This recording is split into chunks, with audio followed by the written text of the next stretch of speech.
lover thing. So me and his sister still conversate to him like, hey, just still stay focused on you. Level up yourself. Everything that you think that you lost, you can gain back. You know what I'm saying? Materialistic stuff is nothing. You can always get it back. So that's what we're trying to get his mind on that. So he's been consistent on that so far. We don't know if, again, you can turn your head and the jackrabbit take off running. You know what I'm saying? So that's pretty much where we have with that. But he understands the two things you said is the basics. So that's where we're with him on that one so far. I suggest you take wait, Phil, let me say something real fast, Nico. I'm gonna tell you what it is. She got a hell of a coach. More than likely. We gonna stay with I think it might be Marcus. Okay. She got a hell of a Can y'all hear me? game. Can you hear me? Can you hear me? Tom is sticking in blood, brother. I promise you that. Hey, I'm For with some you. reason, every goddamn time. I'm with you, Hank. That's what I'm saying. I keep my fingers crossed, bro, because all I can do is preach to him, and he already know. Because every time I conversate with him, I get more information, and I'm crossing my eyes and like clenching my fists. I want to like choke him out because he know better. He know better. Because he got me, my homeboy went through all this, right? But I came out lucky. So he know better. He definitely, like I said earlier, you can sit down and have a conversation with this woman. You know, come to some type of agreement, put it on paper. I'm willing to pay this much a month. You know, it's feasible for me. Hopefully, this is enough that it's going to cover our child's bills and her livelihood. And if you can agree on it, let's go get it signed by the judge and go from there. You know what I'm saying? I don't know. Hopefully he's still. Hey, can you guys hear me? Can you guys hear me? Let me know if you can hear me. Throw a one in the channel in the chat if you can hear me. Hell no, get out of there, dog. Because let me tell you this: it's only gonna take one good argument, and she gonna run his ass all the way in. Yeah. I agree. All the way in, and he definitely don't want that. Hey, don't you think he should go ahead, get the paternity test, and put himself on, and just get it out? Well, she said the baby's not here yet, so I don't know if they got that procedure they can do in California where they can check the paternity before the child is here or not. I don't know. No, he said it's not here yet. I suggest he be sitting at the. But yeah, you definitely got to do that. Yeah. But I'm talking about after the baby's here. We need to sit down and have a conversation. Yeah. You know what I'm saying? Or even before the baby's here. If you want to sit down and have a conversation and let them know, if this baby's mine, if this child is mine, I'm willing to do what I got to do. But if not, What up, Lou? then I'm moving on. What's going on, legend? The father, he can go down there and file to put himself on child. If he's declared the father, I would do that second. Is once he levels up. See, sometimes they're gonna sit back, like you said, she's gonna play the throwback game. Oh, he getting his shit together. It's like, nah, go in there. I would say go in there with your income as low as you know, don't try to cheat the woman. But if he about to blow up, fuck, that's the wrong time to go. Go in there pre-blow up. Then well, that's what I said. You can come to some type of an agreement, right? Get a judge to sign it, correct, and go from there. Yep, correct. If that, I'm saying, if she's a reasonable type woman. Now, if she's not, don't even waste your time. Facts. If you know she's not a reasonable type woman, don't even waste your time with the conversation. But then now, once you find out that child's yours, then I'm gonna march on down to the sport court. I'm gonna say, look there, this woman, such and such. Here's the information. She has my baby. She just had 3 months ago. Here's my pace. Hey, Jenny, is it still a duplicate sound? Does it still have like that echo? Take care of my child. Yep. And just go from there. Yeah. And only time you have any conversation with this woman is about your child. Thank you. We need not talk about nothing but my child. You. And if she's that crazy, I will have your sisters. They could be the go-between. Yes. Hey, could you drop the sisters off at my sister's house? I will pick them up. I will be back on this day, and you can pick up the child at this time. Yes. Man, hopefully y'all can have some type of understanding, because you still need to communicate. But if you have to communicate either via text or email just to have a paper trail, because this effort is crazy, then that's what you do. I think Great Pill got it, man. I think he pretty much got his own No, plan. we're all saying the same thing. And let me. All right, so I put the chat, the stream.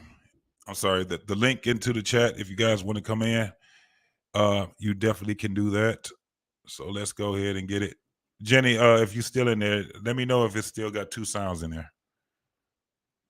Up on stuff like that. So again, if I'm dealing with, and just example, if I'm dealing with matters of the court and child support, and they say, because this has happened before, if they say, oh, we can't pick a date right now for the judge or whoever to see you, so just look out for us in the mail. But it might be 2 weeks or 17 to 14 days. That has happened, right?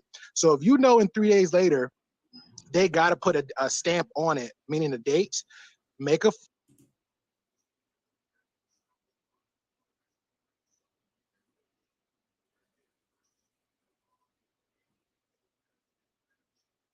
what you can do is, again, go to the courts, call them, update that, and still get some kind of writing or something from them. Say, hey, I just want to make sure the address changed, and let them know. Because what happened is you can say later and go back to court 2-3 weeks later, like, oh my God, I didn't know the mail changed and the girlfriend ex, and that can happen, right? But guess what's gonna happen? That's excuse on you. That's not an excuse. That's not a fault on the court. That's not a fault on the baby mama. That's your fault. So you need to get updated with the court about everything about yourself. And I'll leave it like that. 100%. All right, Marcus, back in the room, man. Drew, I guess he had to go. All right, Marcus, are you there? Marcus? Yeah, I'm here. My bad, bro. My bad. Right. You scared me for a minute. I was like, we're gonna get some what's going on? My bad. I was just please don't let this motherfucker be my daddy. Please don't let this be my daddy. My bad. I was just I was leaving the restaurant like Hank says, so that's why. Look at you. If that was one of them crazy chicks you like to deal with, yeah, you damn right. That's what you should have done. Hey, I just knew she was wearing the red wigs. Can you guys hear the stream? Can you still hear the stream? Marcus, hold on. Now, Hank, when you leave them in the restaurant, do you stand up and excuse yourself? How exactly do you leave them in the restaurant? Now he wants to be all proper and be a gentleman and shit. FQB, or how exactly do you leave them in the restaurant? Dog, man, let me explain this for a lot of people. I'm talking about, figuratively. I mean, it don't have to just be a restaurant. Leave her ass at a mall, parking lot. I don't give. Leave her in the house. Leave her home. You know what I'm saying? Leave her at the family reunion. She acted a goddamn fool. But do you excuse yourself? You say, baby, I'm out of here. You ain't worth my goddamn time. And get the hell on. Misogyny. Ain't no need. There's not a lot of conversation, my brother. There's not a lot of conversation. It's not. The reason why, because the conversation she had earlier is the reason why she drove you off. So why do we still need to talk? I'm leaving because your conversation ain't right. Your mindset ain't right. So now, what I need to keep talking about?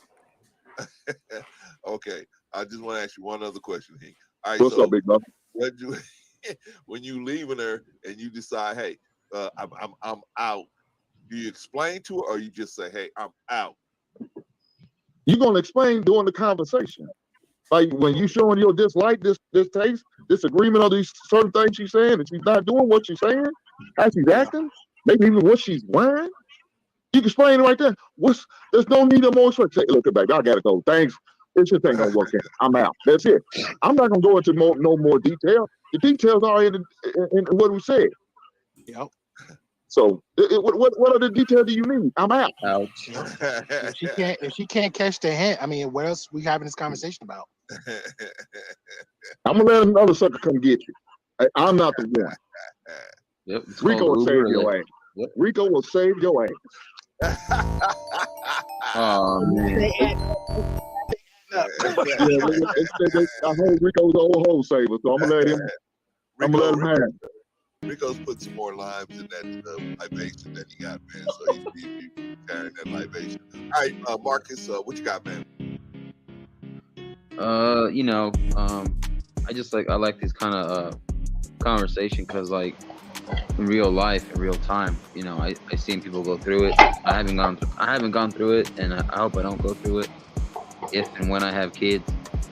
But I seen, people on the, usually from the men's side, but every now and then you might get a woman that goes through it. But it's cool because, like, I see people come. I was watching your live from like hours ago when it started, or like an hour and a half ago or so. Everybody brought their 2 cents in and brought what they saw, and just like everybody says, like, learn the laws in your state, the policies. Yeah. Make sure you. What up, man? What's going on? Oh no, man. 5100. Lou, Yo. the legend. Man, What's going on, y'all? Y'all in here? Yes, sir. What's up, man? Y'all see this crazy shit going on here, brother? bro, I went on that motherfucker. I hopped on this. I know. I was. Oh, I've been going live ever. Oh, you already know, man. You've been in here. The whole thing is, man, I had to go live so this motherfucker can have, and so he can hear himself all over again. So he can hear himself all over a motherfucker again. This motherfucker, what's his name? Otis, Curtis. What the fuck is his name, man? But this motherfucker, his whole premise is that black men ain't shit. We deadbeats. And this nigga don't want to talk deadbeats. about individuals. I was like, bro, get the bro. See, when we have our general conversation about sisters, you always want to have an individual conversation. But when it's about us, we can't do that. Come on, bro. Come on, bro. He can't be serious, bro. This cat is out here, dude. He has been contradicting himself all the way through, bro. All the way through. Like you said, get updated with the court. Hold on, because at the end of the day, it only helps.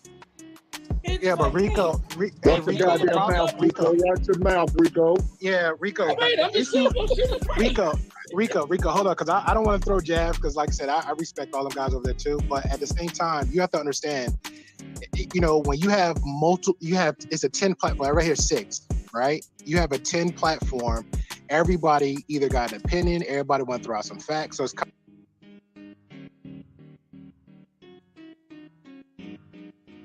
of hard to squeeze in those good conversations. But let's say, like I said, I didn't know Hank from a Can of Paint except for when we just joke around for barbershop. But when you actually take the time out, it's okay, I see Hank again, he's actually dropping some jewels. Then shout out to Black Man Unfiltered. Hey, brother, whenever you get a chance, man, come on in. All right. But the little pieces that I do hear Hank, I said, okay, I can relate more with Hank because we seem like we're coming from that same background. We took the L, but we took accountability for it. So we moved forward. We never went back. We never went back and said, you know what, my baby mama XYZ, because that doesn't do anything good for us, right? That's it. All my exes. Exactly. Now, as far as I know, man, all my exes is cool. But I can't see what's going in their head, but I know how we act in public. If I see you, hey, how you doing, whatever, we move on. Same thing with my ex-wife. She's happily married. She's doing her thing. Hell, she even reached out. Not talking to the kid that wasn't even mine. Hey, do you want, because she understood I played a bigger part. So we're good. But do I care enough to say, hey, let me go reach out to her? Hell no, because that's my past. I move forward. But let me ask you this, and I want to ask you too, Hank, because again, like, cause CJ asked me, and I was like, okay, to me, it's kind of weird. I like when you pay child support for your son, right, Hank? No, I don't. Oh, you don't pay child support? No. You got lucky. No. I used to. Okay, you used to, right? Yeah. Now, when you used to pay it, you just paid it, right? They took it out of my check. Right.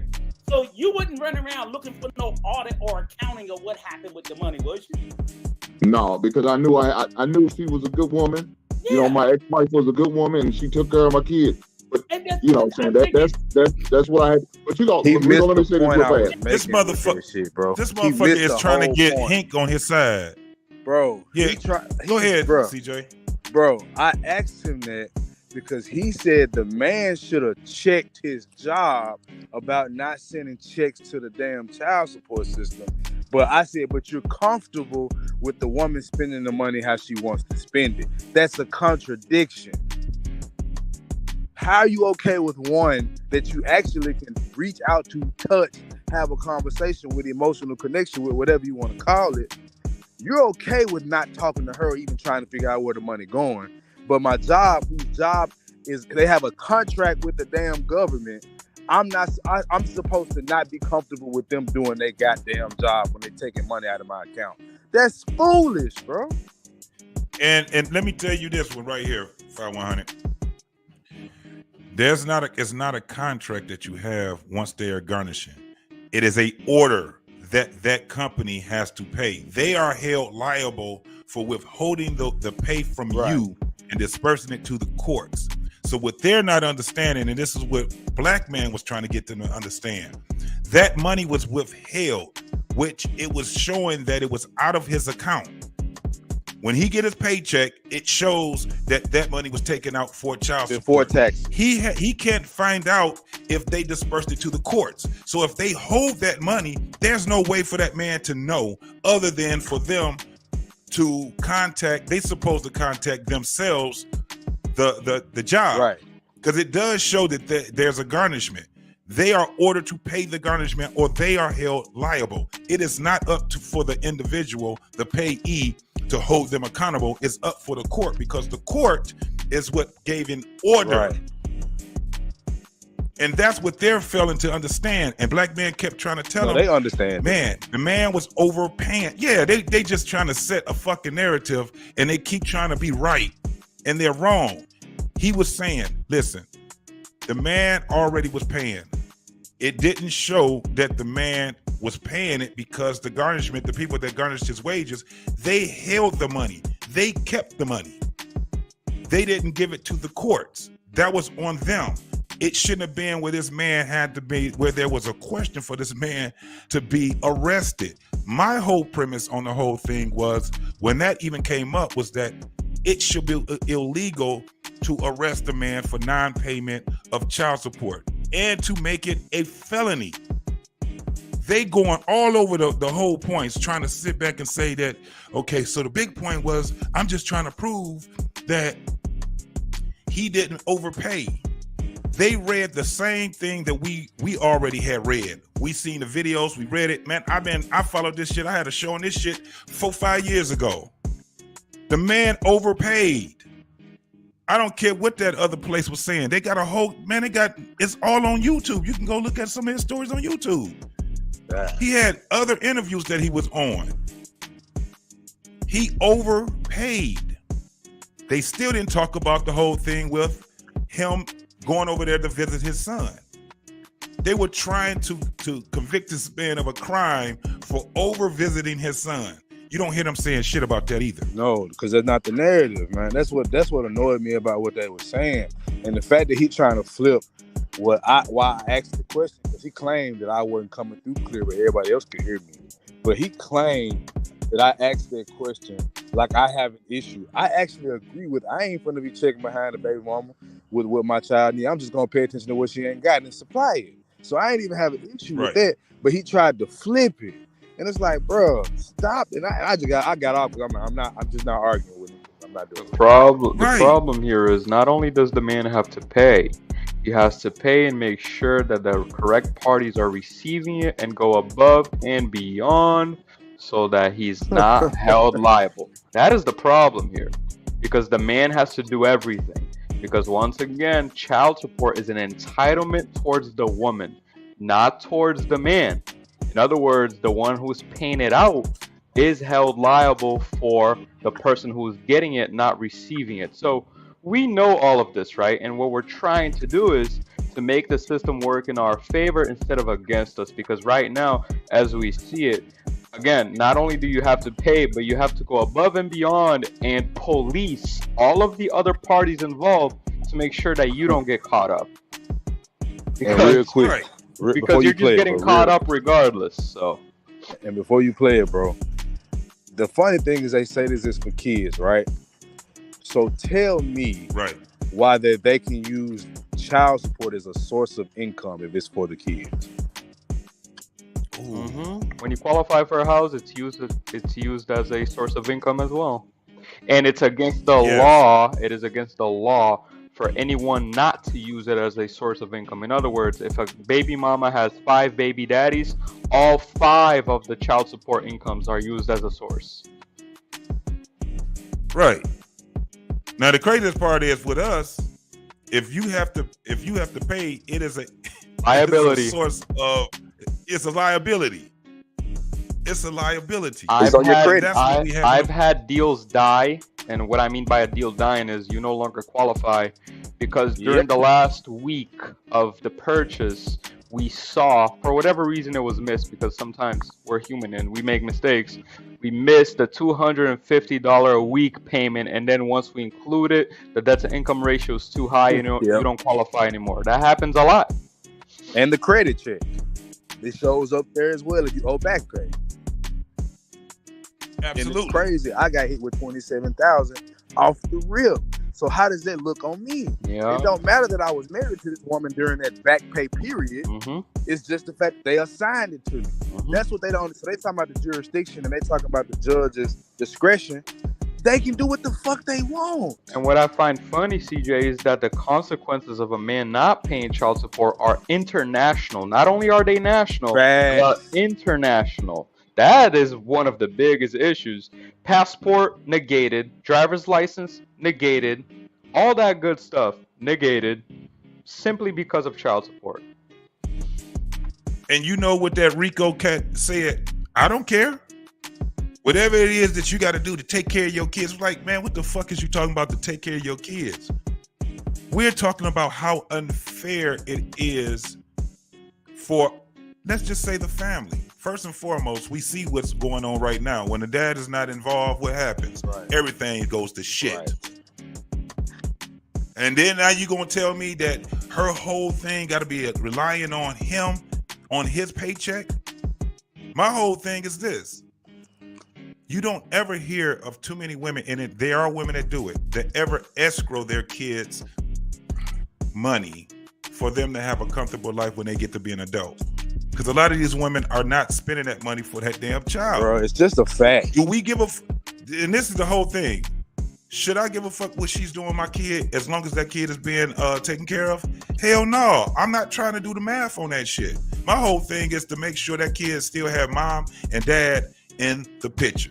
Yep. This is not what's happening. The narrative is that you got the courts in between the woman, the man, and the fucking child. And you know how fucked up it is where you got generations where you got a man paying back child support on his son who's also paying back child support on his son who's also paying child support. Bro, that's what woke me up. When I was going through the same shit my daddy went through, I was like, oh, this is a system, bro. Like, you can't tell me that it's not meant to do what it's doing. It's ridiculous. Because I found out my uncle was on child support after I was 18. And when he told me, I looked at him like, wait a minute. I've been told my whole life that child support is for deadbeats. And once again, if you're in Brazil and your wife decides to put you in child support in the United States, you have to pay it from Brazil. Did you know that? Damn. Yes.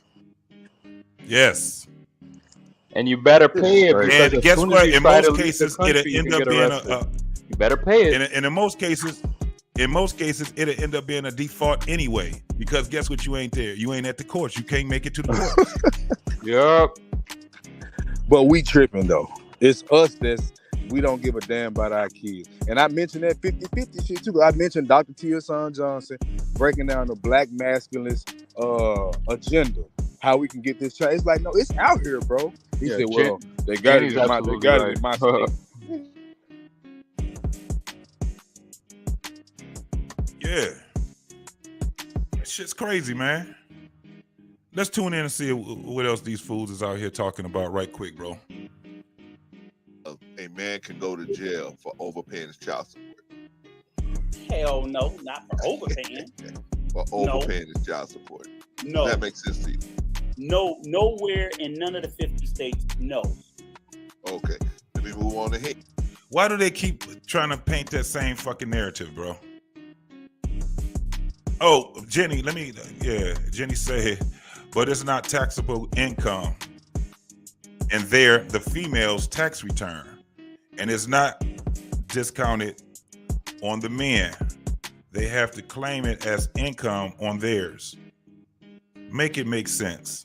She was talking to you, Lou. Yeah, so what happens here is, in other words, if a woman gets paid $10,000 in child support, she is not liable for paying taxes on what she receives. But yet, the man, unless they market themselves on their tax returns that this was a paid out value to their children, they not only do they have to pay child support, they have to pay taxes based on that full amount, unless they claim that that amount was deducted for that reason. Because the government doesn't understand how to differentiate your 60K that you made and the 60K that you made minus the 10K you paid out. Does that make sense to everybody? Oh, that makes sense. Right? So the system is completely against the man in every way, shape, or form regarding the child support system. And it's utterly ridiculous. It's utterly ridiculous. I just think that we should just stop having children. Straight up. In America. Stop having children with these women. Get a vasectomy. That's it.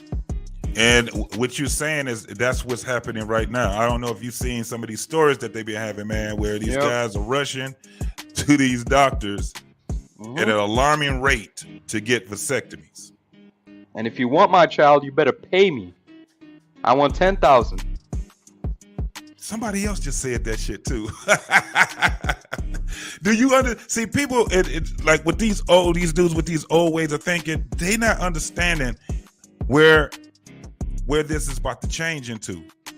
It's going to be a problem, and we already have a problem where there's not enough people to populate. It's not. You got people that's out here getting sex changes. You got people that's eating terribly. Women that's eating terribly. They're stressed out. They can't hold a child. All these different things, man. The game is changing. And because of what's happening right now, it's being perpetuated for a fact that it's going to be at a point where women are going to be paying men to give them babies. That's a fact. That is going to be a new market. That is going to be a new market that will take place. The further we go along, the more that market is becoming viable, because men are not going to sign up for this. Men are not, because okay, I suppose let's say if we wanted to sign up for it, the fact that a woman can control my child and turn my child against me, despite of all these other things, makes me not want to do it even more. At least if my child saw what I was doing and was not turned against me by the mother, shit, at least that could give me some hope. But men cannot even have their own children anymore. Right. So, and this is the their children don't even love them anymore. Right. You know, like a kid could look at a parent and say, "Hey, Dad, I know Mom is putting you through this, but I love you, man. I love you." And when I become 18, because that's what I did with my dad, I took him off child support. We went to court, and I said, "Cut it off." I told the judge to cut it off. He was very happy, right? But if a child is brainwashed by the mother all their life, they're not going to do that. It's not, and that's where the incentive again, because people only do what's important to them.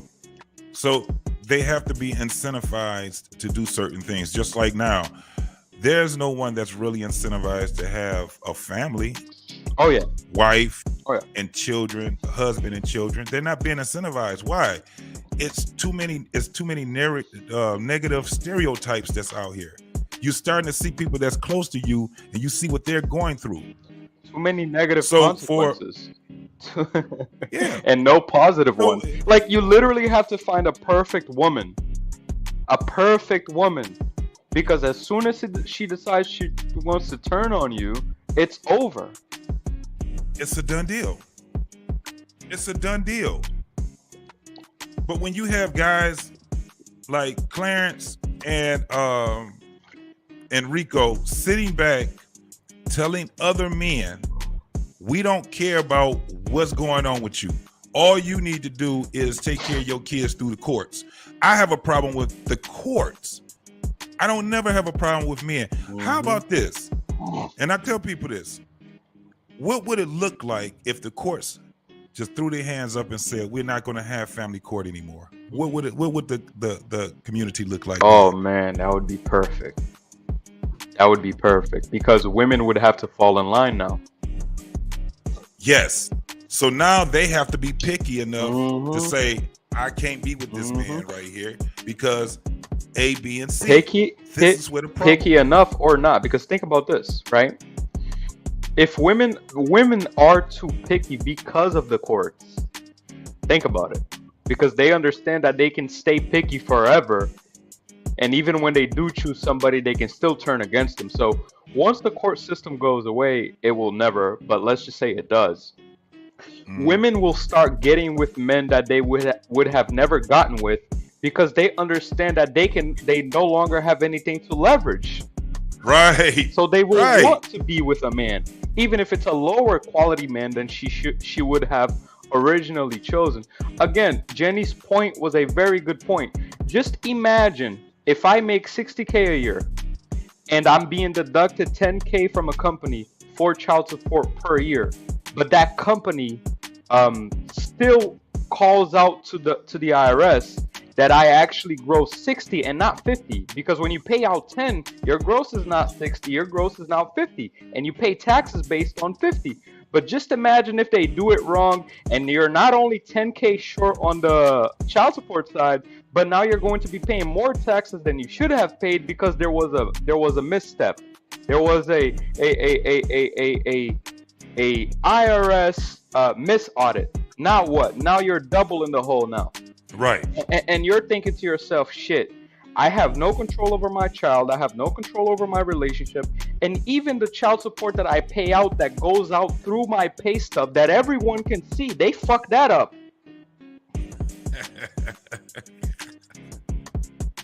So what is going on? Like, is this even America anymore? Right.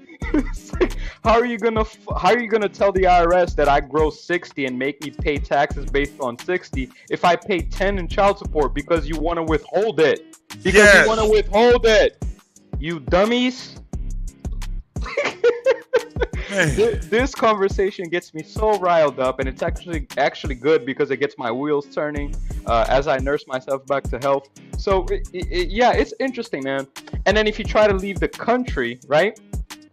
You better not leave the country that you went to, because as soon as you hit that airport, arrested. Yes, they got you. Yep. It's a done deal. Unless you have dual citizenship. There you go. But it's funny that you have to go to that extreme. You have to go to that extreme to be happy now. So my advice to any man is vasectomy. That's it. Don't have any children. Hey man, that was my point to Clarence and Rico. Well, not Rico, because actually I'm not talking to him like I'm gonna talk at him just like he was talking at me. The man didn't even want to talk to me yesterday. I was on that panel. He ran. He had so much to say. So much to say. And then when I come on the panel, then he's gonna run. Then I come on today. They had Black Man on there. Both of them ganging up, trying to paint Black Man in the corner. And he was just handling both of their asses. I come on. Clarence gonna tell him I'm not putting both of y'all on there at the same time. Well, we only gonna have one at a time. Do it look like he got one at a time right now? See, when I left, that's when he started letting everybody else. Those are the most dangerous type of men. The men that make it seem like they are for you, but they are actually against you. And they're literally, a man like that is not a man. That's a woman. That's a female. Peace to my brother Bernard, man. Bernard, what's going on with you, player? What's popping with you, man? But hey, man, let's listen to a little more what they saying on here, because I know it done went some far. It went some. Go ahead, bro. And is that crickets in your background, Rico? Huh? Is that crickets in your background? Yeah, that's crickets. So you have countries where they don't have, in America, that's why I think we take a lot of things for granted, but you have a lot of countries around in the DR, they don't have social safety networks. So when a family falls into poverty and the man can't support the children, he just fucking leave. He just leave. And then it's on that woman to 9 times out of 10 lay on her back to support her fucking children. And that's going on, black families all around the world, unfortunately, because these countries don't have systems where they make these men pay to support these children that they fathered and they left with these women. It used to be that way in fucking America. So when child support enforcement came into play, they brought that shit into play for white women, because these white women were going to the church and places and begging, and you had all these orphanages busting at the seams, because when the white woman couldn't support the kid too much by themselves, you know what they were doing? They were leaving them at the firehouse, and they were leaving them in the orphanages and shit like that. So even the churches started getting involved and saying, hey, look, start making these motherfucking men pay. And it was really for a lot of very white men who were walking away and leaving their family. So what we're dealing with is a system, and it's still more white men on child support than black men, period. So even when we're having this conversation, it's like, it ain't gonna change, because this shit is for white people. So we have to, what we can do is fight to, I ain't doing shit because I'm done with it. But I would say you can fight to try to change it, but they're not going to get rid of it, because they're not going to go back to having these white women and these white kids on the street begging, which is what they were doing before the enforcement, when the daddy be like, fuck it, times is hard, I'm gone, and just left. Isn't it funny, Lou, how he can sit back and throw race into this motherfucking shit as if that was a bad thing for them to do? Right, because now anything else that he says, it's just a caveat, because that was his main rhetoric, right? He can use that as his main rhetoric, because that's a rhetoric that everyone in the black community, unfortunately, well, most of the black community will just accept blindly, right? The race rhetoric. Everyone's scared about race. So I find it funny that the very black men that are supposed to help the black community are the men that are using race against the black community. Does that make any sense to you? Makes none. It makes none. The craziest part about it is that it sounds like he's bitching and griping. Well, they ain't do nothing about it. The only reason why they did something about it because it was about the white women. They didn't care anything about black folks. So how you gonna flip that now that you done painted yourself in it and you done started using the race card for something that we're talking about that's an American thing? It's an American thing. Just like when we talk about men, this is why you don't hear me just saying black men. Men is catching hell right now. The system is kicking out. It has been kicking our ass for a very long time. When I said something that was radical, you see how scared they ended up getting when I said, fuck that. If it comes down to the point where men saying, fuck this, the system is really fucking us up, fuck it. We gonna stop paying child support. Does that mean that the man stop taking care of his kid? Hell no. Throw me in fucking jail. It puts pressure on the community, period. Can you imagine if there was an uprise of men being put in jail for child support? Say if you had just 25 states and it was 10,000 people per state that was put in jail for they would fix that. They would fix that because it costs more to arrest and keep these people in jail than the child support is costing. Does that make sense?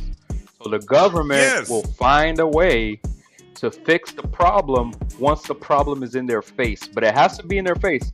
As long as men are willing to put up with the system is going to continue to use you. That is normal. That is America. That is capital. And it fucks up the economy. Right. It fucks the economy up. These men got jobs. Right. So now the job, they don't have personnel to work. Right. And no job wants to supplement. First of all, people don't understand the mechanisms that go into play here, right? Because if a job is liable for the amount that they hold for child support and they don't distribute it correctly because someone at HR forgot to send an email, because a lot of times that's what happens. A lot of these systems have humans in them and humans make mistakes. So someone at HR forgot to send an email and disperse that money to the courts. Now you can sue the job. That's problem number one. Problem number two, Right. when you look for a second job because you want more integrity. So when you look for a different company, what company is going to want to hire you when you ask for a raise coming in because you have to pay child support? Absolutely. And what if you're working at someplace like a bank? Something that deals with finances. First and foremost, if your credit is fucked up, you are a liability. If your money is already fucked up, you're a liability because that's an incentivized. Perception It incentivizes you to probably steal, commit Well, fraud. perception is reality. So when I work for a lender. So when I got hired, obviously there's a background check and a credit check and the whole nine, right? Now, it wouldn't be a problem for my boss to hire me if I have bad credit per se, or if I have child support on that credit, but it doesn't look good. It doesn't look good, and the likelihood of you getting hired is now less than somebody else that doesn't have those problems. So all in all, no matter how we cut it or slice it, it is negative. It is a negative look for the man, right? Because when your job is looking at your application, me as a boss, I'm automatically thinking, shit, he pays child support, so I know he has baby mama issues, right? And I need this cat to work. I don't need this cat getting calls from his baby mama. I don't need his baby mama showing up at work, right? As a boss, I'm thinking about all of these things. Although it is illegal for me to discriminate based on that, right? We all know that. Right. But at the same time, internally, in the background, as a boss, I'm thinking about all of this. I'm thinking about it. So you're right. It does look negatively. And it's all a loss, my brother. It's a loss, right? Man. Yes. Man, and I feel bad for most men that have children with these chicks, bro. I really do. Yeah. The best, and that's the whole thing. But that's why when we talk about before, because I'm gonna tell you, I don't really want to talk about this shit, man. But it's been eating at me so much. I'd rather talk about how to have preventive measures. Right. I'm actually surprised Being you're able talking to about pick it the at right all. person. Yep. Yeah, but it came to a point where, and this is how it actually came up. We actually, matter of fact, this is probably when I first started rocking with Black Men Unfiltered. And this whole thing came up with the child support, and Brother Clarence came on there, and he painted this picture that the reason why child support is at an all-time high is because men keep leaving women. And we were like, what? And then he started saying, if y'all did what y'all was supposed to do, then we wouldn't have this problem. Man. What incentive does a man have to leave a woman, bro? What incentive? We don't get child support. Right. Right. They're more incentivized to leave a marriage and a relationship. That's a fact. So that was what the argument actually was about. So then it went from there to then We on Lock came on there. You know that whole story. Oh my God, yeah. And so Clarence came and see the problem was that we left it. You know, we leave the podcast. After we do what we do, we say what we say, we leave it. Right there. He goes the next day and he did it twice. He did it with that one. And I got the videos, bro. I'm gonna break that shit. I'm gonna be breaking the videos down because it's not about child support at this point no more now. It's about these two guys painting a picture of how terrible our circle is, how much we're not men. This is where it comes down to now. And I'm like, these guys really want the smoke. Clarence done did this shit twice already. Just like now, we had a show. It was on his show. He comes right back up, brings this shit right back up the next fucking day. He been picking at us for the longest. And if you hear how this guy talks, man, he talks fucked up. Well, y'all could just do y'all little thing like that, what y'all do over there, because I know that's how y'all is. That's how he talk. And at the end of the day, I'm like, man, I'm not gonna keep taking the bullshit from you. I'm gonna destroy you, and then I'm gonna move forward. But his friend Rico had so much to say yesterday, specifically about me. it actually, this is why I'm taking it personal. He did it 3 times already. I gave you a pass the first time. Didn't say shit. That happened in July or June. The next month, here you go again talking the same shit. Now, this motherfucker ended up talking about me again. I was talking about Clarence. Me and him had the conversation. He talked so much shit, I was like, well, what the fuck? Why don't you just come back up on here so we can have the conversation? Just like I'm having a conversation with Clarence. I'm not coming up there. It makes no sense for me to come up there and have a conversation with a man that don't even want to take care of his kids. Nigga, what you talking about? This is where we had the issue at. Right.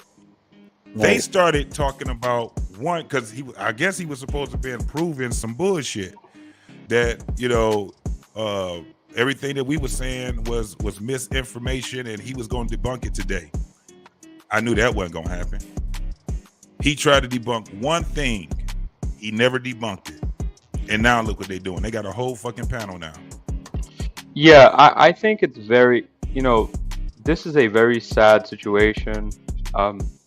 Men are just, I'm gonna just say it. Can I say it? What incentive do men have to even be alive anymore? According to how the public is, there's no incentive. Right. So we are utility. Right. So that's what I'm saying.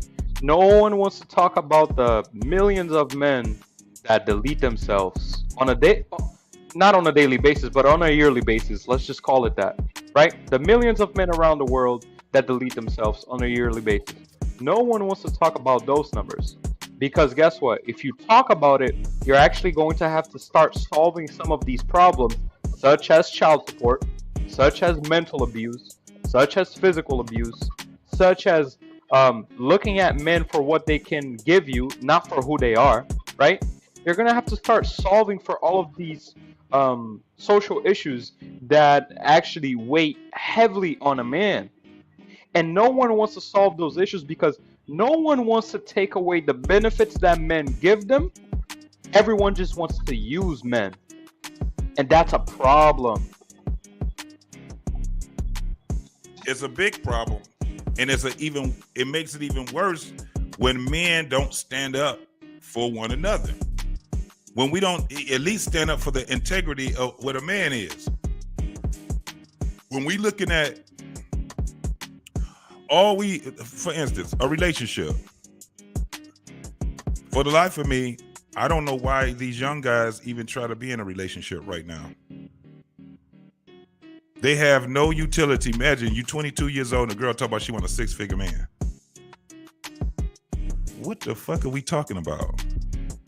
How many 22-year-olds do we know that even make $50,000? We don't.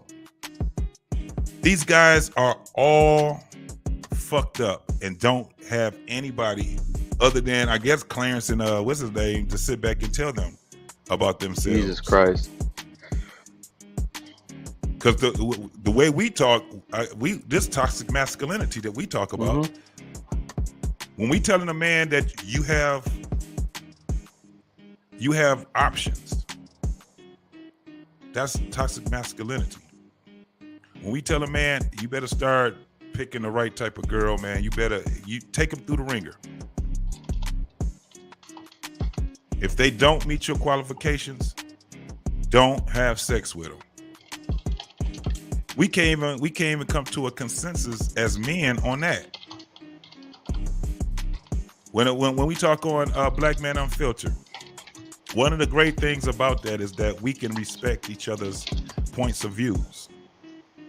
You got Mr. Bennett. He'll tell you in a minute. No, I think that people need to start practicing abstinence. Yeah, and here's the thing. Let me hit on that real quick, right?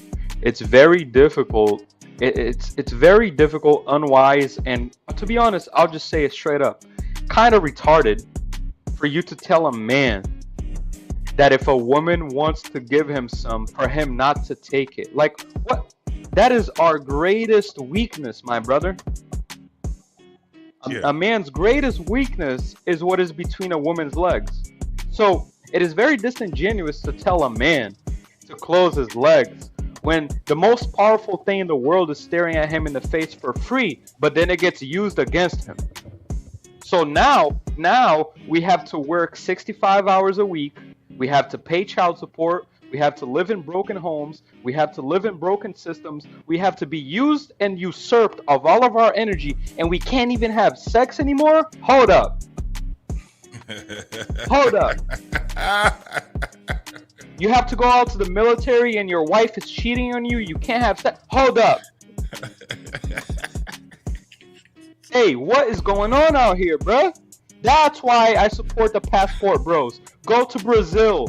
Go to Brazil because the chick that is sweeping my floor at my house in Brazil, at my dad's house, who is fine as hell, she'll marry you, bro.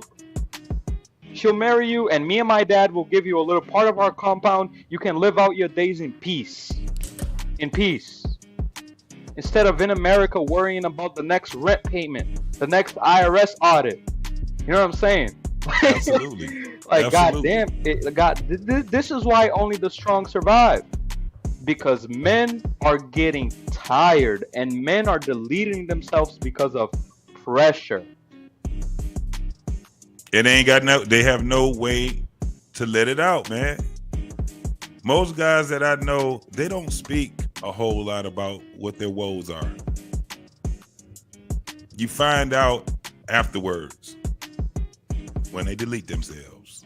Hey, I got my homeboy DL Saint up in this piece, man. What's going on with you, player? What's good, fam? How you brother? feeling? Man, I'm all right, man. Came over here for some Midwest love, bro. I know how y'all doing it up there in D-Town. Yes, sir. Yes, sir. Yes, sir. Yes, sir, man. We having this conversation. I don't know how much you saw it. I was looking we was looking at the live over here at this guy Clarence's channel, and we was talking about this whole child support thing, man. My whole thing now is that we came and have a real conversation because, you know, you got these brothers over here. For one, it's a personal attack. This is the only reason why I'm even talking about it. It's a personal attack on me. So, and the guy that actually has so much to say about me was scared to say something to me 2 days in a row. You know how it go, bro. You know what it is. You know what it is, man. I talked about this, but before I get started, I wanted to send a shout out to Jenny Miranda. What's good, love? She be rocking over. She was over my live not too long ago. You know what I mean? So I just want to give her show her flowers, man. She be rocking it out in here. Shout out to you, love. But here's the thing, bro. I talked about this on my platform, man. There's the way I look at it is men versus males in this country. A lot of males, not a lot of men. Not a lot of men. So we came up in the air, and correct me if I'm wrong, you got something to say to somebody and they find out about it, you got to stand in front of that man and deal with that statement. That's, you know, and I'm not talking about getting the pistols out and all that. I'm just talking about man to man, right? If I got I got a problem with you, especially in the Midwest. You know what I mean? It's two things we were known for in the Midwest, man, especially around Cincinnati, where I'm from. Everybody knew how to use their hands, and we talked them women right out their panties. That's just something. I'm just saying, I ain't make that up. Hey, that's man, just something about the Midwest. You didn't. I was talking about it last night, man. I told him it's a thing we used to call game. It was you had to have it. You had to have that mouthpiece, and you had to be a man where they liked being around you. Women used to like men. They still do. Be around men. They do. They do. They still do. We got so many people, man. So many so-called people that you should be listening to that's telling these young girls that's turning out to be women, not only do you not need a man, but we're evil because of our preferences and how we move. One of the things about being a man, we got to figure out, first and foremost, how do I attract women? That's trial and error. Women ain't got to figure that shit out. No, they don't. They just got to show up. And they just got to show up. The thing is, what's going on now, man, like the whole red pill manosphere, man versus women, men versus male thing. What's going on, bro? And what I'm starting to see, because I'm new to the space, y'all. I'm new. I didn't know nothing about YouTube. I'm like everybody else, man. I was trying to figure out what's going on with these youngsters, man. Some young woman I was messing with. I got ghosted. I didn't know what that was, bro. So I went to YouTube to figure that out and fell down this hole. And I'm still down this hole. You know what I mean? Y'all know how it is. You're in the dark parts of the internet now. Man, Lord have mercy. I'm over here in the Sith. I thought I was a Jedi, man. Come to find out now I'm on the dark side. But here's the thing though. What I'm seeing, and you know, I'm an old dude, man. I'm 52 years old. I'll be 52 in December. You know what I mean? I'm an old man. What I'm learning is there is a lack of two things: leadership and accountability. I was held accountable for my actions from the time I was 6 years old, bro. Right? If I did something wrong, and like, and brother, I'm sorry, is it? I forgot your name, bro. Is it Lou? Lou. Yep. That's what they call me in the army, man. So I'm not gonna forget that, brother Lou. I apologize for that. I don't deserve that correlation because, and you know, I always say this. So I'm not gonna forget that. Shout out to our armed services, right? And shout out to you, and thank you for your service. Thank you very much. I'm gonna let you in on a little secret, bro. I ain't do it for you. Yo, man. JT, am I lying? Am I lying?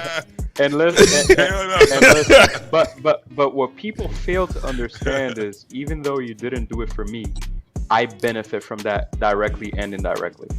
And I'm just having fun with you, bro. I appreciate it. And my sister is Navy, so I take that very seriously. No, I understand. Go ahead. Tell your sister from me, ask her this one question. It's a very serious question. Yeah. Do they salute in the Navy, or do they just kind of wave sideways?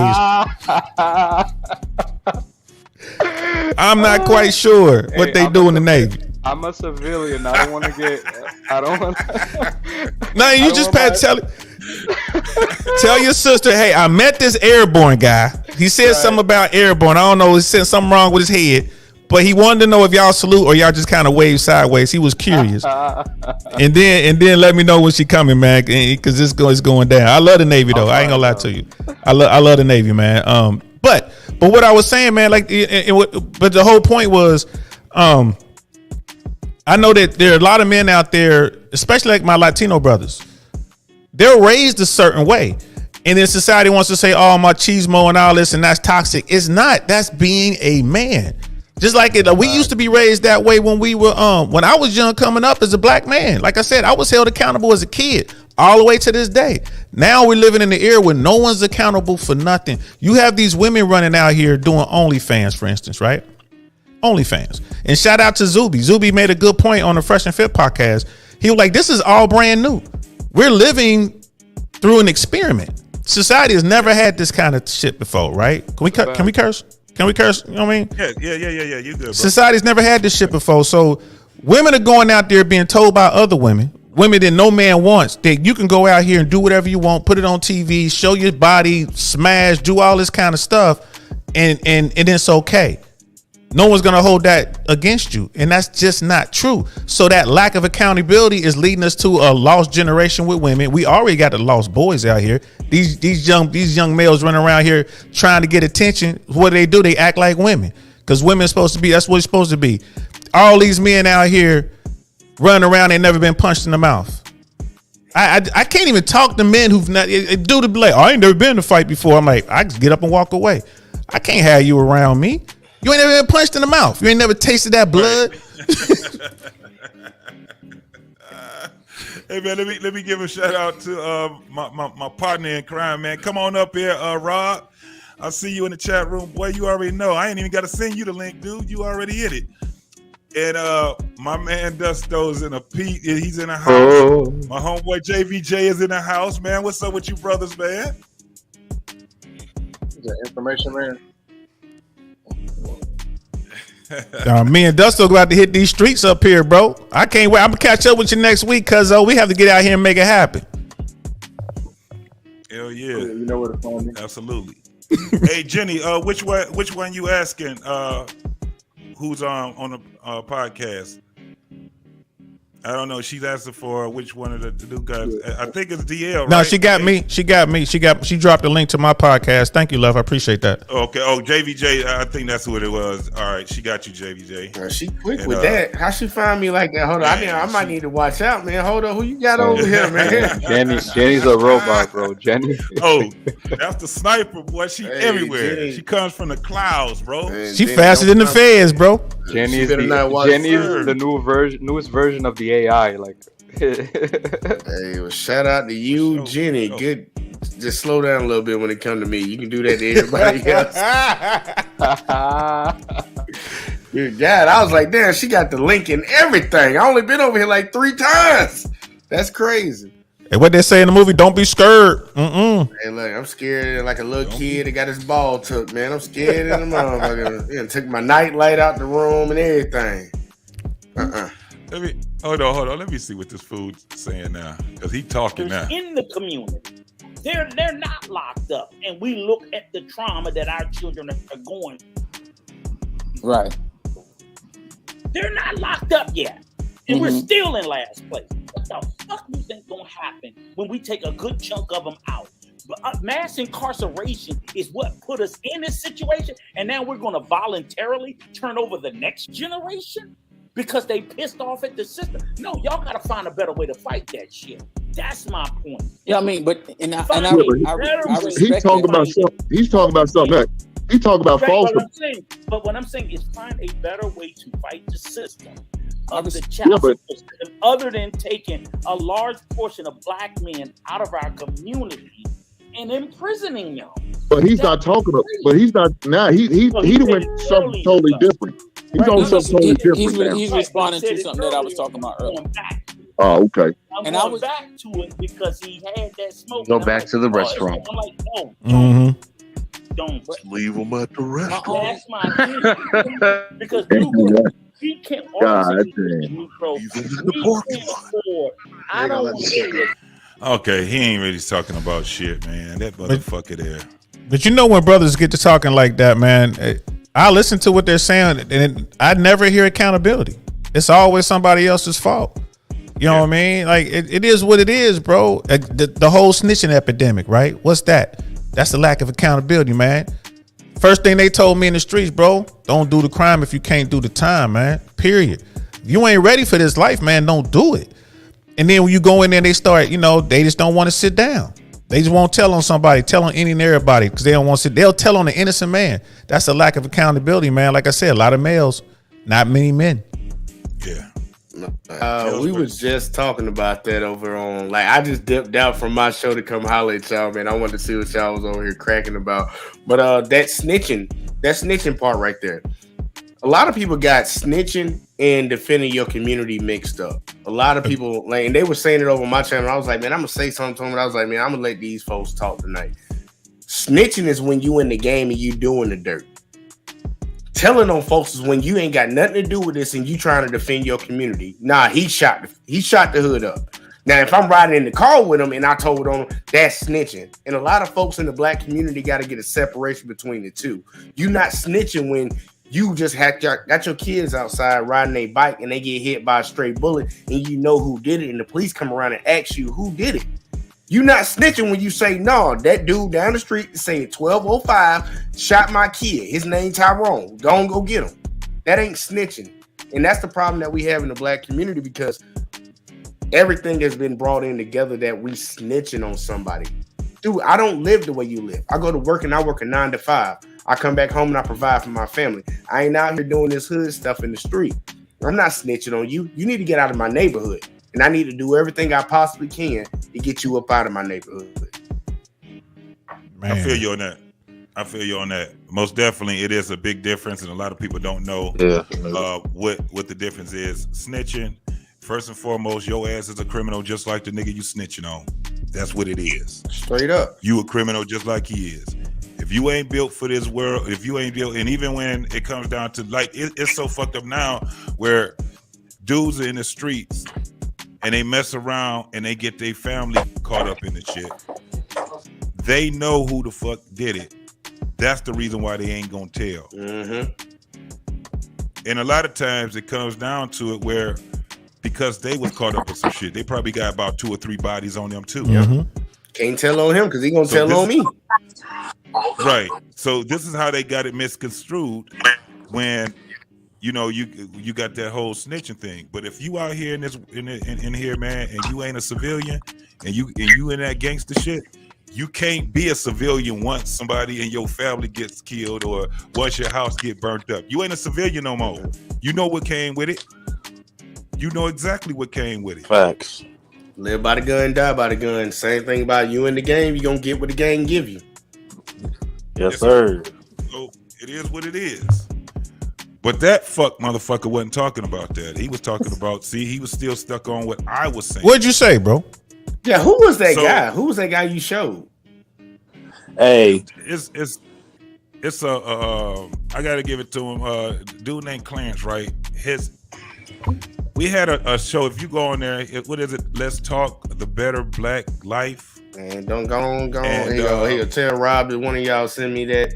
You know I do a reaction on some shit like that because he was talking outside his neck for a second. Some of the stuff he was saying I wasn't agreeing with. Gee, I react to everything. Was all the way out of his motherfucker. Yeah, I react to shit like that.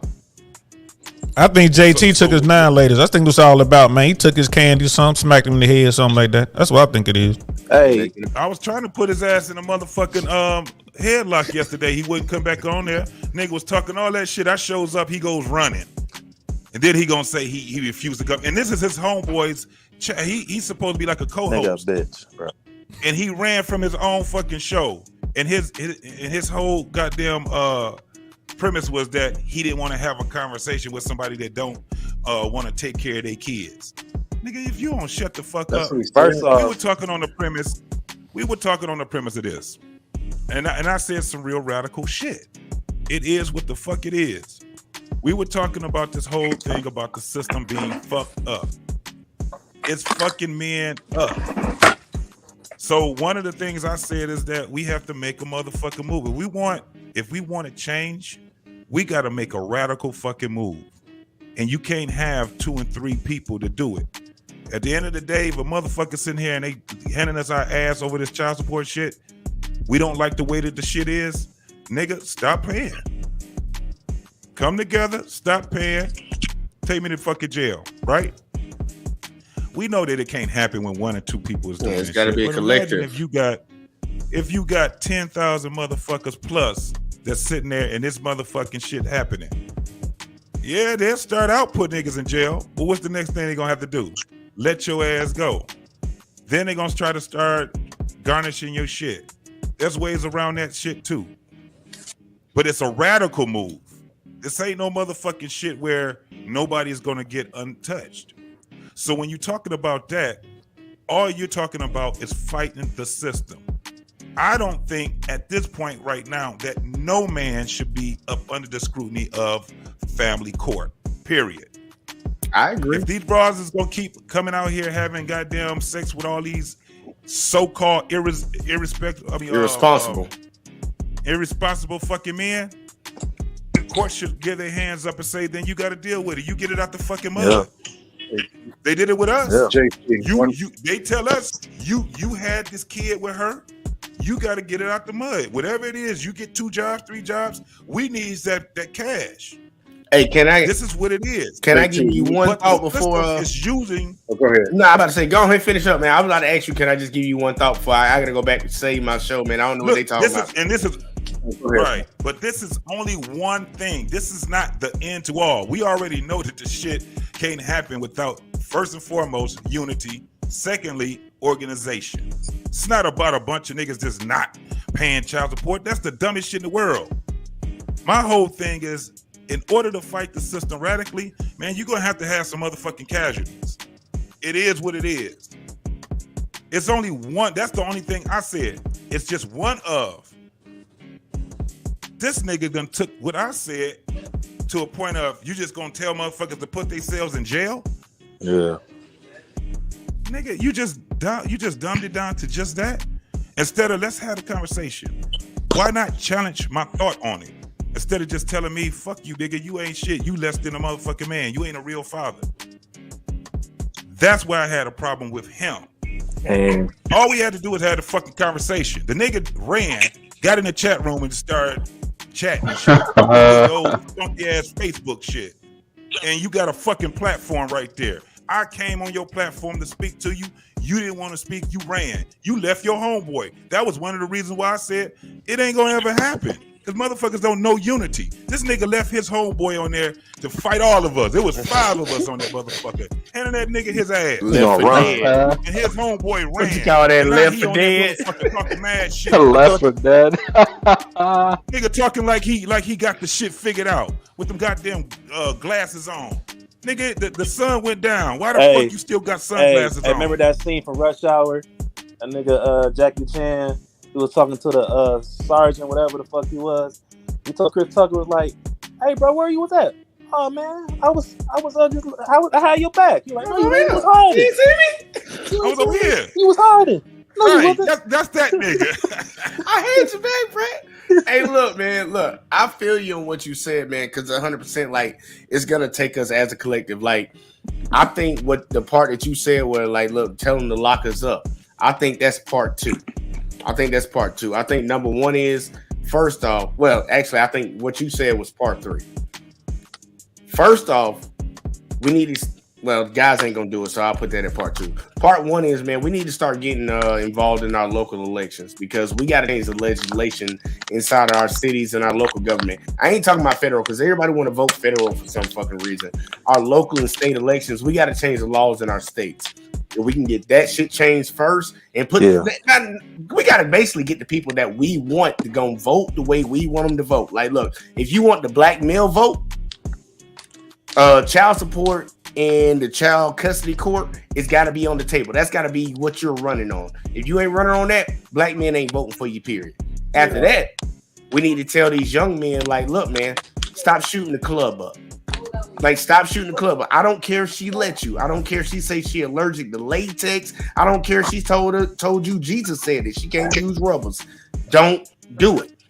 And then after that, we got to get to that point. Like, look, man, we're not paying it. I ain't got that problem right now because I just made sure I ain't letting none of them hoes get that shit. Like, you ain't getting this. You ain't getting none of this baby juice. But besides that, lock us up, man. There's one thing you left out, brother. Everything you said is spot on. Is one thing you left out, and that goes to the voting. You have to vote in the judges that are sympathetic to the cause. Yeah. Got to. Yeah, we got that's local. Yeah, that's why I say state and local election. We got to put the people in office that are gonna put our priorities first. Because all we, like, you know how we are in the black community. All we do is mainly vote at federal elections. Who's the president? Who's gonna be the senator? That's all we vote on. No, the people that are in your city, the people that are in your state, the people that are in your county, they are the people that control what happens around you. That's the number. That's why I say that's my number 1 focus. State and local elections. That's where they control it. That's why the Republicans got all these different laws changed. Why you think abortion is about to be outlawed around the state? And I ain't got no problem with it. But I'm saying that's how they want it. It's like, okay, we can't win the federal election. Okay, well, we control this area of America. We gonna just win it by the state law. And then you get do whatever you want. And their elected officials appointed those judges, bro. I'll tell you this, though, before you go. I'm willing right now, man. I got a platform. I think all of us here probably got platforms or whatever. And this goes what Brother JT was saying. This conversation needs to be had on multiple platforms, not just here, not just in black YouTube. It needs to be in regular YouTube and white YouTube and mainstream media. So this is something we should be talking about on our platforms at least once a month. I would definitely guarantee a show a month to this topic, and we could talk about the political, how we do it politically, like solutions, how we do it politically. How do we get people, like voter registration drives, getting other people involved, because this affects all men, black men, white men, Latin men, Italian men. All men are dealing with this shit. So this is something where you have that crossover appeal. And I mean, let me know what y'all think about that. But I would absolutely dedicate a show a month, if not more, to this topic, if that's going to help us, get this word out here and get organized. Hell yeah, I'm with that, bro. With you on that, bro, because that's what we've been talking about. And that was, so just to bring this full circle, if you look at my platform, most of my platform talks about relationships, vetting, you know what I'm saying? Community-based type of things. There's other things on my platform that I talk about. The same thing what you just said, JVJ. We got to start voting when it comes down to our community, boroughs or whatever it is, the elected officials. We have to start talking about what is in the interest of a party. There's no party for black men at all. So what I was saying was in the context of what we were talking about on Black Man Unfiltered's channel. It didn't have anything to do where I'm sitting there just telling me not to pay child support. The first thing is first, preventative measures, right? Secondly, be involved in your community.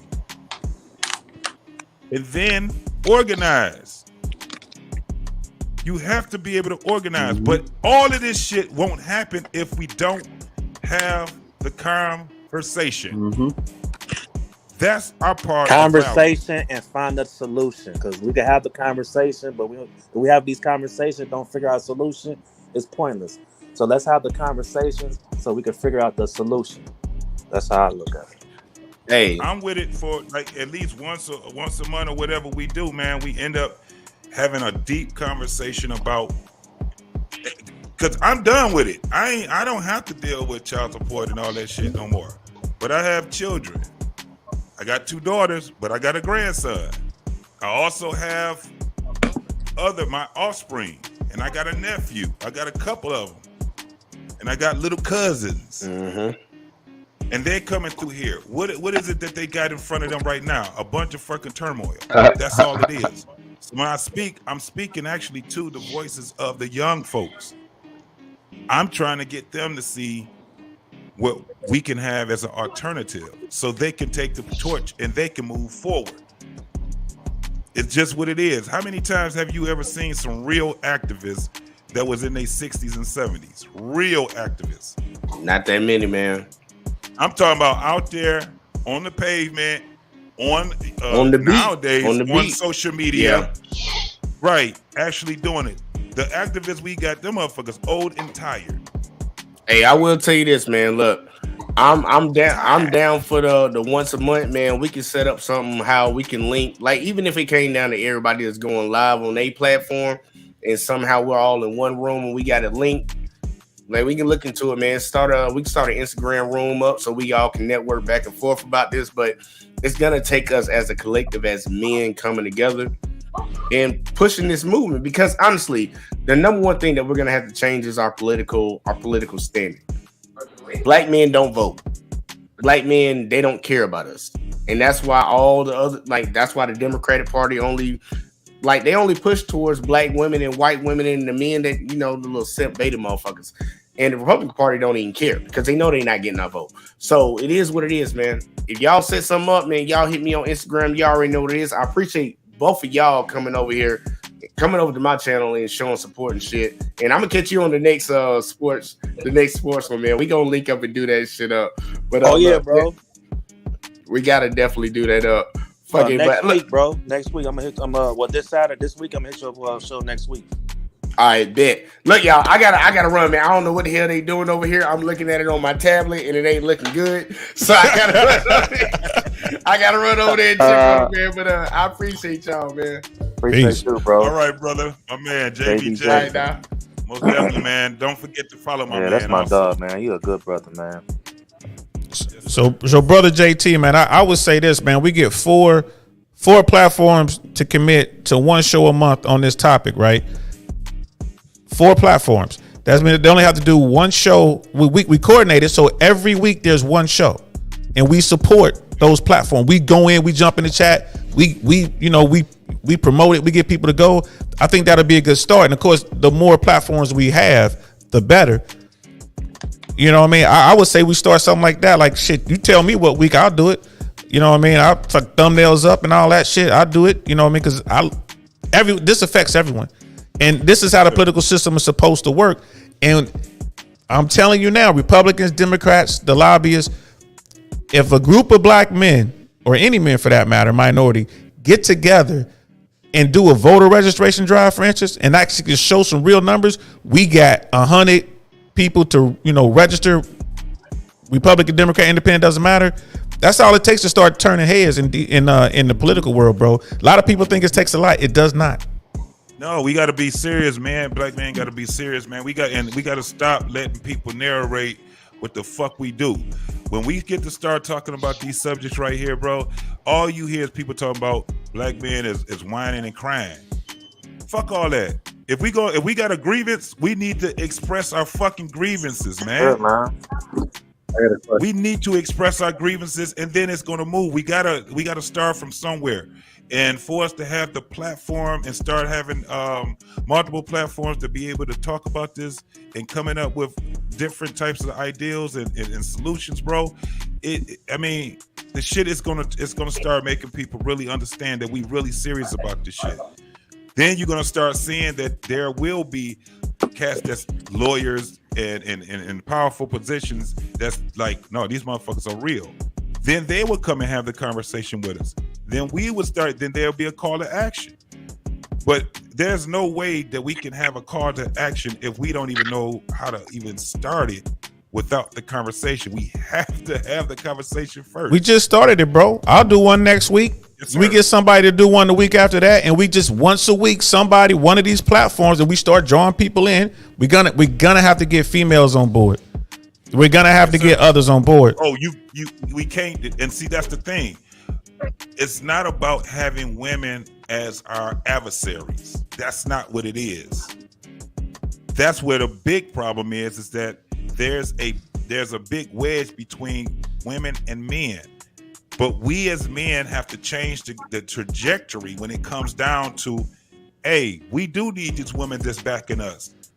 Of course we're going to come. It's the same way on how man, listen, that Million Man March was spearheaded with the FOI and the Nation of Islam. It was just spearheaded, and they got everybody else to follow. And what was it about? Empowering black men. They even had white people doing it. They had women doing it. I remember in '94, I was in the military. I was at Fort Stewart. We ended up getting on a bus. It was about at least 2,000, 3,000 people that was soldiers. We got on the bus. They had fixed us lunches and all that. We went from Georgia to DC. Man, that was a beautiful thing, bro. It was beautiful just to be around it. It was a lot of people that was there. That was the first time I ever seen that many people there, and there was not one fight. You had everybody in their little groups, man, talking, and everybody was. It was just dope. You had all the homeless people that was there. You had everybody. It was a beautiful thing to see something like that to happen. And what was supposed to have happened was that was supposed to have been more than just a march. It was supposed to have been a call to action. It was supposed to be a call to action. And what the call to action was actually limited, was actually spearheaded, not spearheaded, but who it was targeting was black folks. Get your communities in order.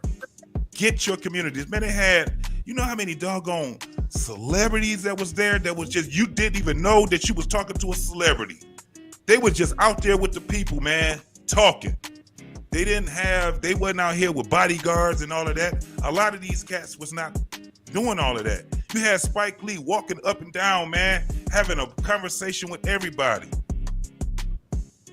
It was a dope thing. And it was a call to action. And the call to action was just to get your communities together, get your families together. Black men, take your spot, take your place. Quit letting people dictate how you should be. And this is where we having the biggest problem at right now. It's worse now than it was in the 90s. A lot of people are still partying, man. They doing the hustle right now. Yeah. Now we in a position right now, man. We ain't never seen this shit right now. What we in right now, this shit is brand spanking new. Yeah. Everything is trial and error now. Yeah, it's an experiment. We're living a great experiment. I'll do 2 shows on Monday, both of them on this topic. We're talking about child support and the disparity towards men, and then I'll do that show at 1 p.m. and then at 6:30 or 7 o'clock or something like that, I'll do another show, solutions, like a solutions thing. So I'll do that Monday, bro. I'll have the thumbnail out probably tomorrow. This conversation needs to be had, but I definitely want to talk about the political because JVJ was right, man. The political aspect. The second show will be more political. The first show will just state the issues, and this is how men feel about it. And the second one will be about solutions and because here's the thing. A simple fix for this would be, like I said on Black Man Unfiltered that night. That was a great panel, great show, by the way.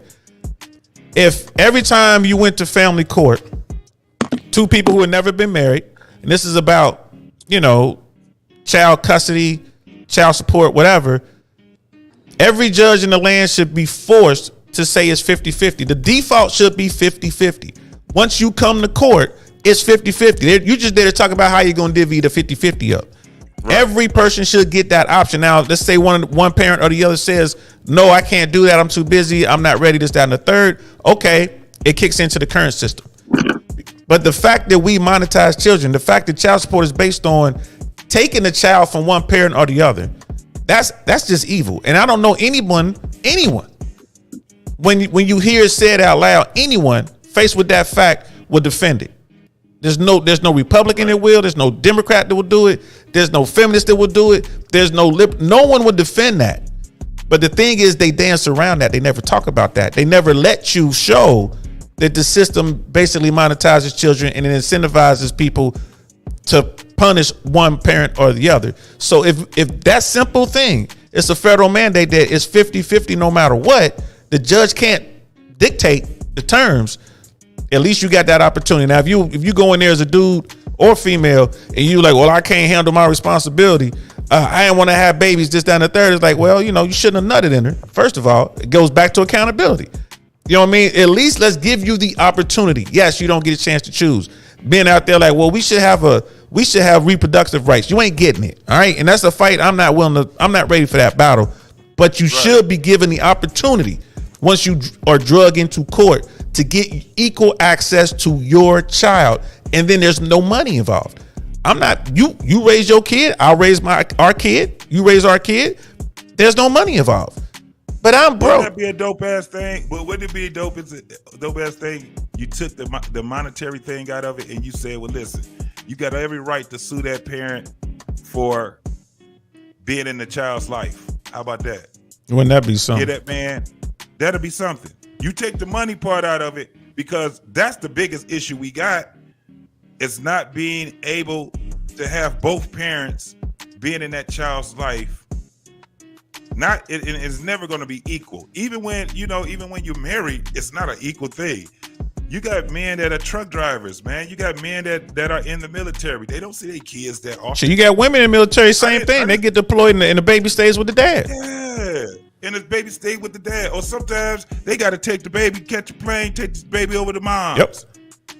Until sometimes you have both parents that are deployed, especially if they higher rank. Yep. You got two captains or you got a captain and a major. Them motherfuckers got to go. They leaving because, the captain is a commander. The major, field grade. They may be an XO or something. Yeah, like he's that. field grade. Yeah. So he definitely got to go. You're right, XO battalion. Got to get the hell on. So and the whole thing is that we don't want kids to grow up as adults and they have a major deficit in their life. Dad ain't in his life, mom not in their life. It's bad enough when you have to deal with kids that had a parent that was deceased or two parents that's deceased. That's a big hole, man. So you gotta think about how hard it is that you got your father going around having another life and he's not able to have access to you as a father should. That shit hurts and it gets awkward. We got to sit back and meet each other in a parking lot of Target and exchange the package. Yeah, Target, hell, you at the police department with some of these crazy people, man. You got to. Some of them at the police department. Imagine how that child actually feel. Like, this shit is weird than a motherfucker. It's weird. So yeah, man, we definitely got to have it, and like like we always talk about, man. Like we say, the relationship part of it is a big part of it. Hey, man, before you start having these goddamn relationships with these goddamn women, man, quit trying to get the bad bitch. Hey, girl, quit trying to get the basketball player. You know that your ass ain't gonna be the only one. You expect to be the only one, and you got this dude that's either in college, getting ready to go to the NBA or NFL. You already know this motherfucker is like a big ass steak dinner. We had this, and you want this man. You expect this man to be faithful to you. Then you fuck around and have a kid by this dude, and then another girl have a kid by this dude. Now both of y'all pissed off, and these children don't know what the fuck going on. Yeah. You mixed a bunch. Women don't care about men. They don't care about children. They only care about themselves, gentlemen. Because the system incentivizes them to do so. So this is the fix, because this is already happening in Japan. This is already happening in some smaller countries in Europe. There are not enough children, thus it decreases GDP, and that's when the government says, hold on a second, what is going on with our GDP? Men are not having children. Why are men not having children? Because there's no incentive. That's why I'm saying we should all get vasectomies and stop having children as a whole, because once that GDP stops growing, the government's gonna listen. It's getting ready to happen. That's real talk. Justo, man, you ain't said nothing. You over here. There are like a fly on the wall. there What's are going on? countries giving people citizenship to have children over there. This is facts, because the countries are dying out. Yeah. No, here's the problem. Yeah. And I got it when somebody said it, because a lot of this stuff I never heard on YouTube. And most of the stuff on YouTube is one and out the other. Or it's the same things repeated. But somebody was saying, I can't remember which president it was, a couple hundred years ago, said minority is going to be voting for Democrats forever. Like 200 Yeah, years. you're a little low. Can you turn your? Oh, you can't hear me? Are you able to turn your? Just a little bit. All right, go ahead. Let me change the setting. But problem is they're making, I guess you can consider it slave breeding. There's a whole bunch of single men who are saying, you know what, I'm not dating these women, I'm not about to, it's just not. It's absolute no. And then there's married men that are staying married. But if 70 to 80% of the kids are born out of wedlock, who's making the kids? What are they making? They're making victims. They're making people that can be controlled. They're going to eat whatever you put in front of them. They're going to learn whatever you teach them. They're going to do whatever is done. And they're always going to walk around in the handout culture. They're going to be victims under the what they call the white welfare system. And they're also going to be begging for the black welfare system. That's great. Those people will turn 18 and vote. Those supposedly whatever are going to be the men. This is the masses. Can y'all hear me?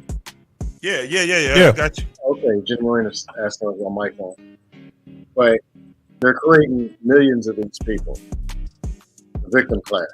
The victim class is follower class. Control class. Do the dirty work class. And it's a small percent. So eventually it'll be like 10% versus 90%. 10% of we have something, we can do something class, and then 90% Let me ask y'all something, bro. Go ahead. When we talking about having a conversation, talking about political issues, what and if all y'all, who all got kids on this panel? I know JT. Anybody else got kids? Yeah, okay. I got kids. Okay, so I don't have any kids. I don't have any children. I know, Drill. But thank you, brother. But what are the conversations should we be having with our children? So they got to continue to having a conversation when they become adults?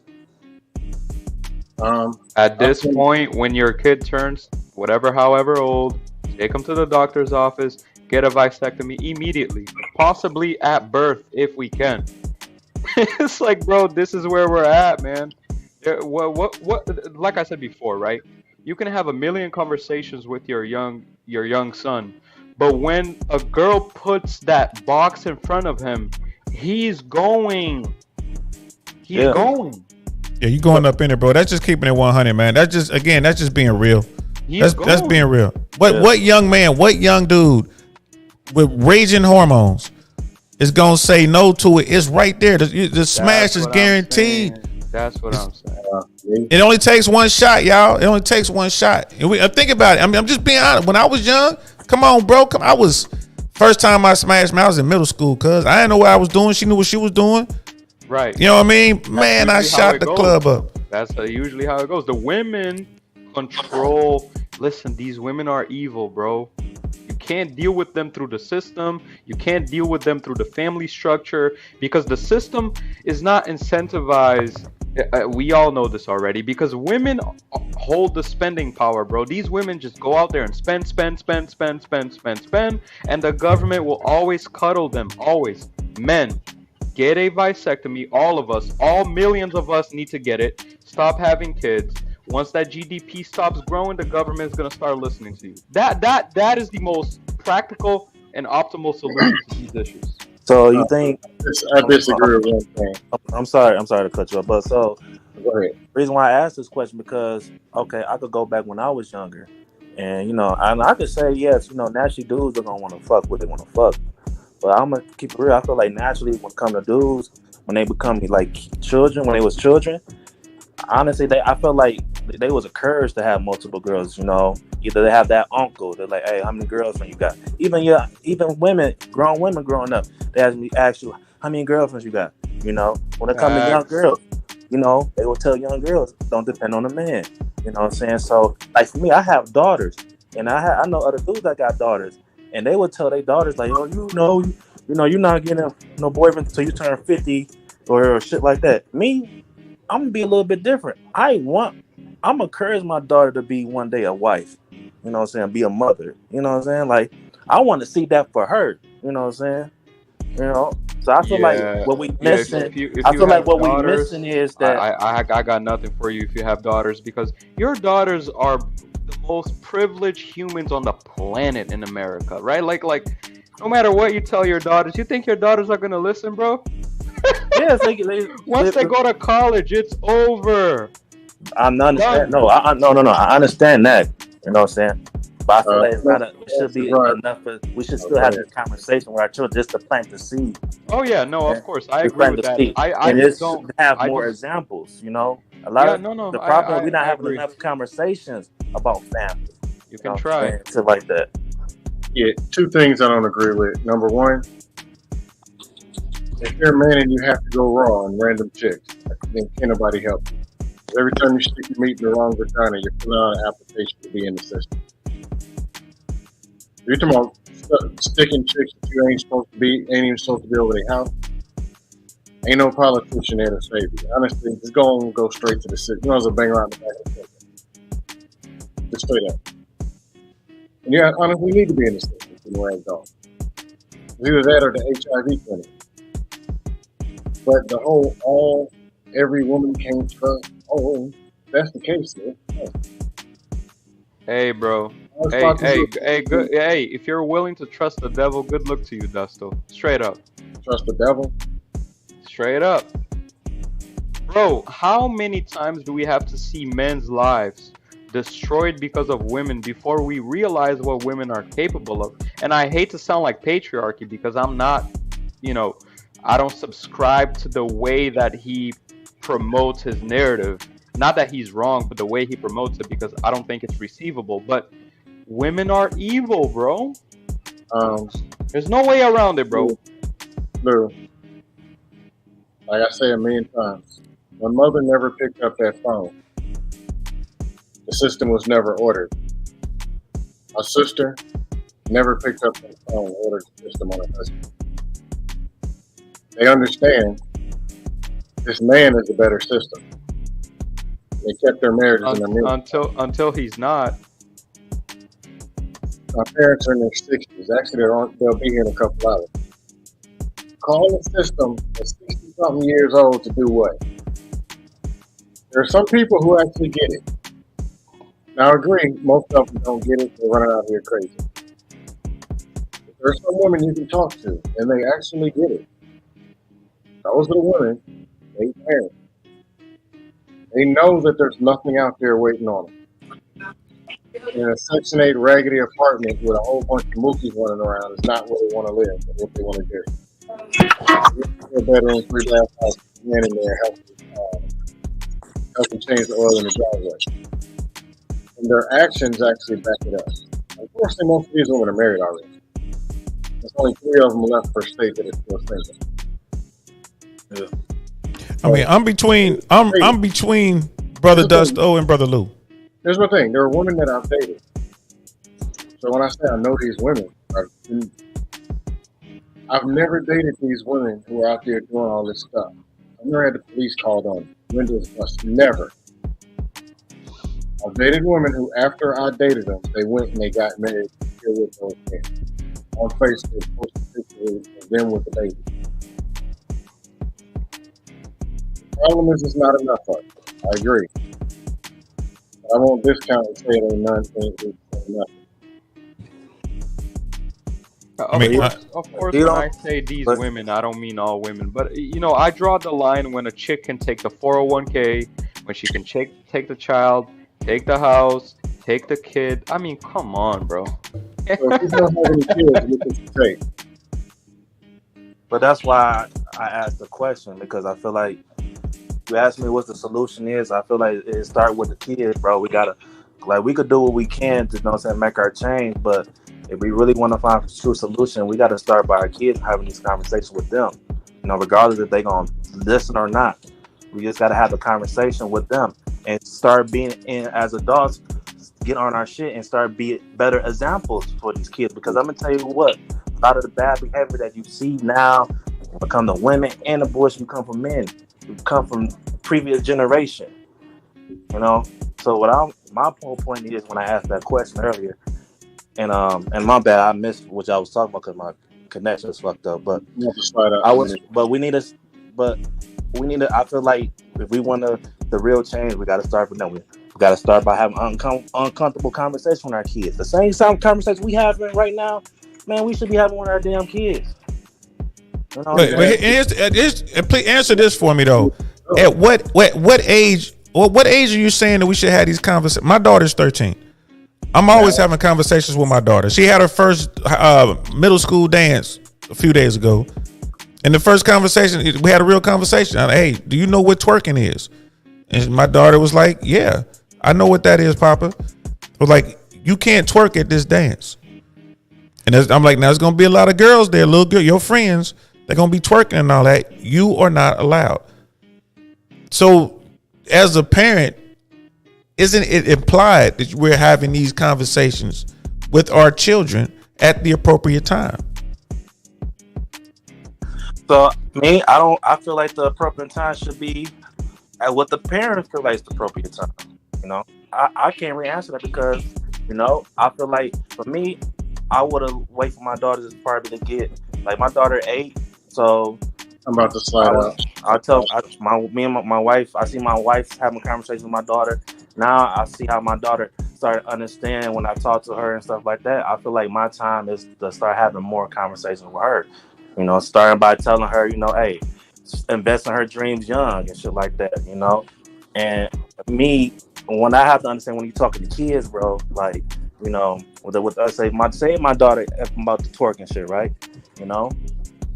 I'm gonna just tell my daughter, look, whatever you do is consequence of everything you do. So either people are gonna judge you a certain way, or you might put yourself in a bad situation. There's consequences for everything you do. You know what I'm saying? I feel like as a father, the only thing we can do is just give your daughter the game. You know what I'm saying? And I feel like the game you giving your daughter now, bro, you know what I'm saying? And I feel like she will understand it even more when she get 15. Now then she turned 18, then 21. Then now she could always go back like, dang, I might not understand it now, but I understand where he was coming from now. Now she might be at the age now, 21, 22, where she might be ahead of her peers because you had these early conversations with her. So And I agree with you, brother, but this is where I lean towards Brother Lou. And what you're saying is true. However, the reality on the ground, you gotta understand, I come from a military background. Once upon a time, I've been to war. They was always, and Brother JT will tell you this, they'll give you the rosy picture prior to going into battle. Yeah. They'll tell you it's going to be great. It's going to go this way. You at 0700, this is going to happen. At 1300 hours, this is going to happen. By 2100 hours, that's going to happen. Then you get there. It's fucking 3 days later. Ain't none of that shit happened. None of it happened. You still there, right? Hurry up and wait. You still there, right? So what I mean, and like what Brother Lou was saying, I'm telling my daughter these things. I'm giving her the game. I'm doing it as a parent. I think it's the best time, but it's a split household. I have no idea what her mother is telling her. I have no idea what her mother is encouraging her to do, nor do I have any control over it. Legally, I can't even impede on that part of her life. And then you add the college aspect to it. And here's the thing. I don't care how much game you give a child. How are you going to push back against clout? How are you going to push back against likes? You feel me? That's what this all boils down to. My mama say I ain't gotta listen to you, Pop. I'm gonna go right here. I'm gonna pop this box.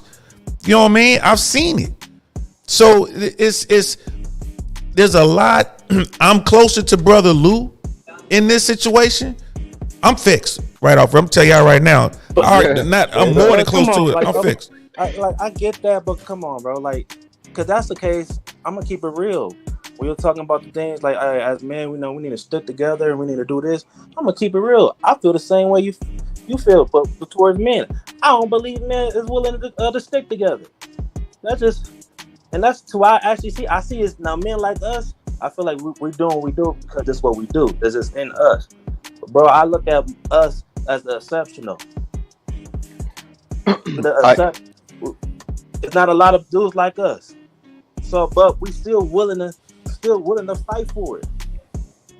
And I feel like we should do the same when it comes to our children, having these conversations with them. You know, and I agree with you. I agree with you wholeheartedly. We should have we should do the best that we can, but there is no replacement for the nuclear home. And I think that's what Brother Lou was getting to. The whole thing is already broken, right? And in other words, if this were a military situation, bro, we lost. All we're doing now is a holding action. It's a rear guard action. It's over. You know what I mean? Surviving to stay alive. That's basically what we're doing. That's all we're doing. At this point, we're trying to get away from enemy lines without losing the least amount of people possible. At this point. Yes. But that's what it is. And please don't get me the wrong way. I'm in agreement with you, and thank you for being a great father. Straight up. Yeah. But the system is just so rigged, bro. And I'm gonna say something that's gonna hit all of the men here on the panel really hard. You better hope your daughter loves you enough to listen to you. Facts.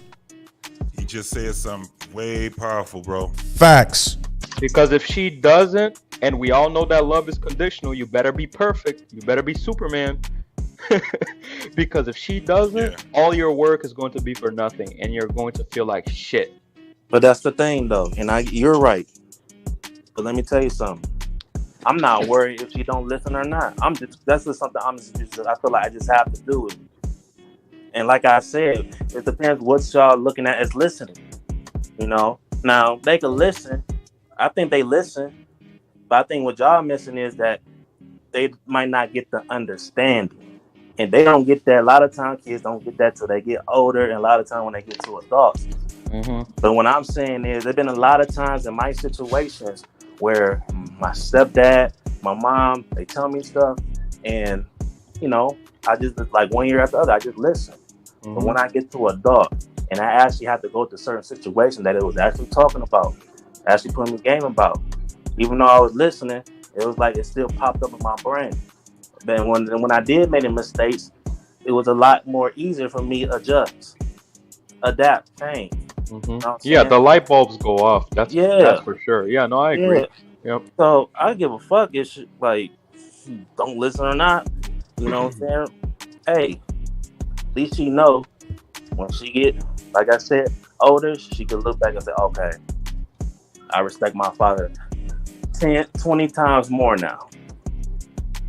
That's what I feel you. What's your name, bro? Because I don't see it on the thing. I'm sitting sorry, here. bro. Hold on.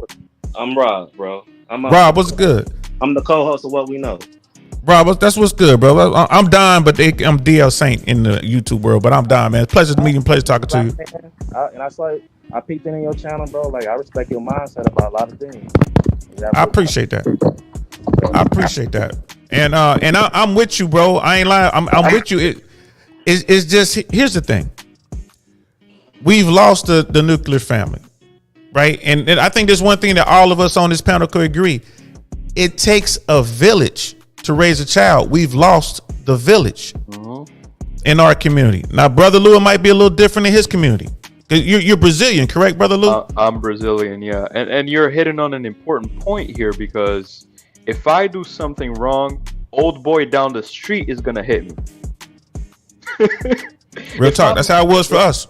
If I'm in college with my neighbor's children and I'm going off, they're going to make that call to my dad, like, directly. Hey, Lou's acting a fool. He's tarnishing the family name. But that's not happening in the black community today. That's exactly what you're alluding to here. Yes. So we've lost the healthy ability. Let's just call it the snitch. We've lost a healthy snitching, right? That used to happen back in the day. That is needed in our community, because snitches get stitches. Blah blah blah blah blah. That's why I think it's over. I don't believe that the black family can be saved anymore. I thought sometimes I even lose sleep over this, because my mom is black. It's over, bro. In Black America, it's done. No, it's not. Man, hold on. Your mom is black, Rob? Brother Lou, your mom is black? Yeah, my mom is Afro-Brazilian, yeah. You is a Negro. Lou. And my dad is a Brazilian Italian. But of course, the Brazilian culture is a lot different than Black American culture. That's why I'm saying that Black American families are practically unsavable at this point due to the culture. Because we got to remember, America is individualistic by nature. In reality, what it means to be America, it means to be an individual. There's no American culture but individualism. And that's a problem. Look at what Jenny wrote in the chat. That's what we needed right there. That's what's up, sis. That's what's up. And this is what Brother Rob is talking about right here. This is what we need, Brother Rob, right here. Because I ain't got, like I said, now, I can't agree 100% with Brother Lou saying it's all over for us. I can't agree with that. I have to hold out hope. However, yo,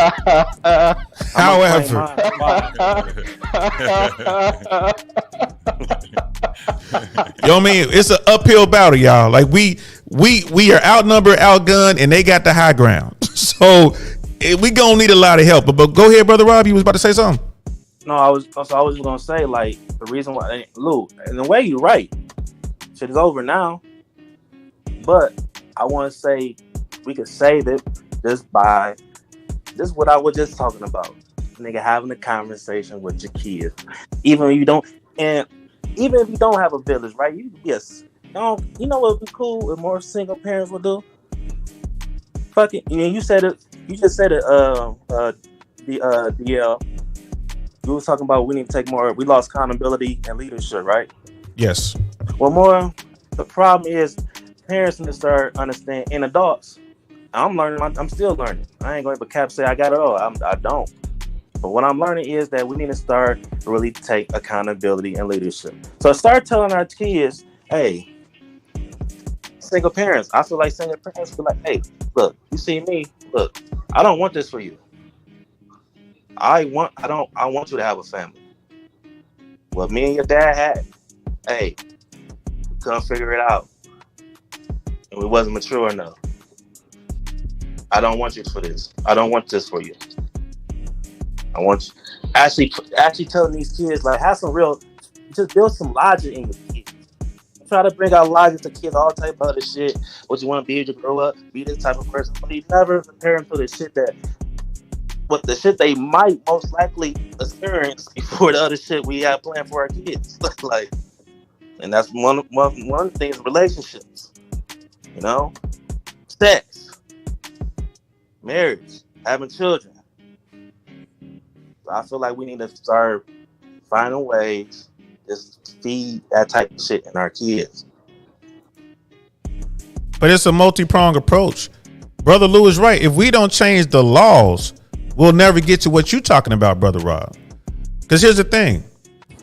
You can have a father. You have one parent. Let's take gender out of it. You can have one parent who thinks like you and it's like, we got to do what's best for our kid, our children. This is what we need to do. We need to rebuild our community. That's what Kevin Samuels was trying to do. Rest in greatness to that brother. We need to hit them with the facts. We need to prepare our children for the world that we live in today. But no, the other parent wants to prepare their child for the world as it should be. And that's where we are right now. They're preparing their children for a world that does not exist. They're not equipped to deal with it. And what do they wind up doing? They wind up twerking, smashing on OnlyFans, running up after these top tier guys and getting ran through. Right. And above all, not having any accountability for any of those actions. That's where we are. So, Brother Rob, I agree with you. But it's just, as an old warrior, I'm like, bro, that would be nice. It's like when you're in the firefight and you outgunned. Be nice if we had a tank. Wouldn't it be nice if we had a tank? Yeah. You know what I mean? It would be nice if air support was working right now. Boy, be nice if we had a B-52. Be nice to call in an airstrike right now. Be real nice. But guess what? We don't have it. And all the people, your kids are looking back because they're the soldiers right there in the trenches. They looking at you for orders. We don't have all that. So what are we going to do? I need to prepare you for this fight. And I'm sorry I be making so many military analogies, but it's either that or the streets. Who you are. Yeah. I do the James same do the thing, same bro. damn thing. What the hell you just say, nigga? Look, man, there's only one thing that will save women from themselves. Ready? Well, two things. Other women, which won't happen. And if your daughters, and I'm sure that they're all beautiful, but if your daughter's a little uglier on that side of the game, that can be a good thing for her. Because pretty women, bro, they're lost, bro. They are done. That's real talk. The prettier the woman is, the more lost she's gonna be, because the more the world is just gonna be open for her. Straight up, you can have everything you want, baby. No responsibility. This is why I don't have no problem. I tell my daughter no in the heartbeat. Yeah, but you're saying no, but the rest of the world is saying yes, and I think that's what Brother Lou is alluding to.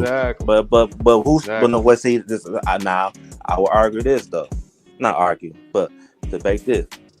Do you believe who started that though? Most fathers did, I believe. Most men, yeah, males did, not men. Males did. It goes back to the whole. It all ties. You see how it all ties into each other. Male versus men. You know what I mean? Toxic masculinity. Anything that has to do with a strong leadership, a strong leader, a strong man is bad. Anything that shout out to Fresh and Fit. Anything that that tears down at a woman.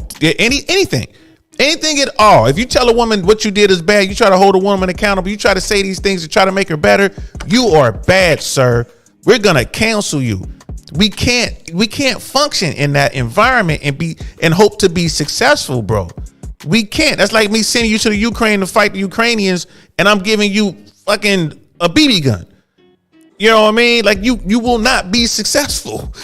you know what I mean? Yeah. So that's the problem, and for me, it's like the lack of accountability is just so crazy. You know what I mean? We get, my daughter is beautiful, by the way. Like we talking about, my little girl's beautiful. She's big. She's 13 and she's already 5'6". She's tall. She's all tall, big and 5'6". You know what I mean? She'll be a 6-footer. Beautiful. You got a little model walking around trying to tell her to say no to every single benefit that the world's gonna throw at her by 15. Bro, by 15. It's not gonna work. Bro. But y'all, I'm not looking for it. That's like trying to work, but just plant the seeds. So because it could work. That's the thing. But this is the thing. It could work if we had a tank. Go ahead, brother JT. This is the thing, bro. But you understand, it's like growing. like growing like I don't know a tree, bro. Like there's a First and possibility foremost, that motherfucker might not make it all the way through. no, but first and foremost, bro, what you got to do is you have to put the shit in. You have to put it in this damn cat. God damn. You have to put it in.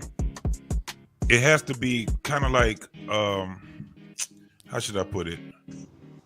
It's a process, right? When your kids, especially, let's talk about daughters. Your daughters start learning first and foremost through you as the man, with no means that she's only special to you and her mom. And you have to instill this in them once they start getting to the age of 3, 4, 5, 6. About the time they get to 7 and 8, now they have to understand what consequences really are. You have to, as a parent, you have to give them consequences. And you have to be, you got to stand on everything that you tell them. Whatever you tell them that's going to happen, you have to stand on it. You can't fall back on it. You got to be consistent when it comes down to that. So then once they get to be a preteen, now they're looking at being a teenager. Why? Because a lot of their peers are going to be either 2 years older than them or a year younger than them. They're going to be looking at the older ones. So imagine think about it, you being a kid when you was 12 or when you was 10 and your friends or your cousins were 12. They ain't that much older than you. So you're looking at them. They're impressionable. You're trying to see what they're wearing. Ma, can I get this? Dad, can I get this? You're seeing the shoes that they're wearing. The girls seeing the clothes that they're wearing. Nowadays, at the age of 10, they want a cell phone. Shit, probably earlier than that. Why? Because they see their peers having cell phones, right? So they trying to get you to get them all of the things that they see their peers having. Shit, they got the iPad at like 5 years old. Mhm. iPad 5 years old. Yep. So the programming starts a lot earlier. Now they have, right, as they get older, it's more and more and more people that are influencing them. They're breaking away from your influence. But you have to instill, while they're 3, 4, and 5, all the things that you have to instill in them then. And it's a process with instilling everything that you need to instill in them. Because by the time they get to be 13 and 14, now their peers are 15 and 16. And what they're trying to do now, they're trying to get a car. They're trying to do everything that their peers are doing. The older they get, the more influential you are in their life. They're breaking away from your influences. Mm-hmm. So about time they get to be 16 or 17, it ain't really too much that you can really tell them because you're older. They're looking at their peers. They're looking at what they're doing. So the shit that you telling them, they be like, you just old. You just old. Real talk. You don't understand. This is when you hear that you don't understand shit. You just don't understand. So now they 18, 17 and 18 and graduated from high school. The girls, what do they want to wear? The weave. The nails. They want to put on the lipstick, wearing the nails and the big ass eyelashes. They want to wear form-fitting clothes. They want to do all the things that their peers are doing. No matter what the fuck you say to them, whatever they want to do, they gonna end up doing it. So now they're 20, 21. They in college. They go away. They got a job, whatever. They're young adults now. Your influence has to be a force from the time that they were 3 on up. If you don't have that instilled in them, they're going to break away from you.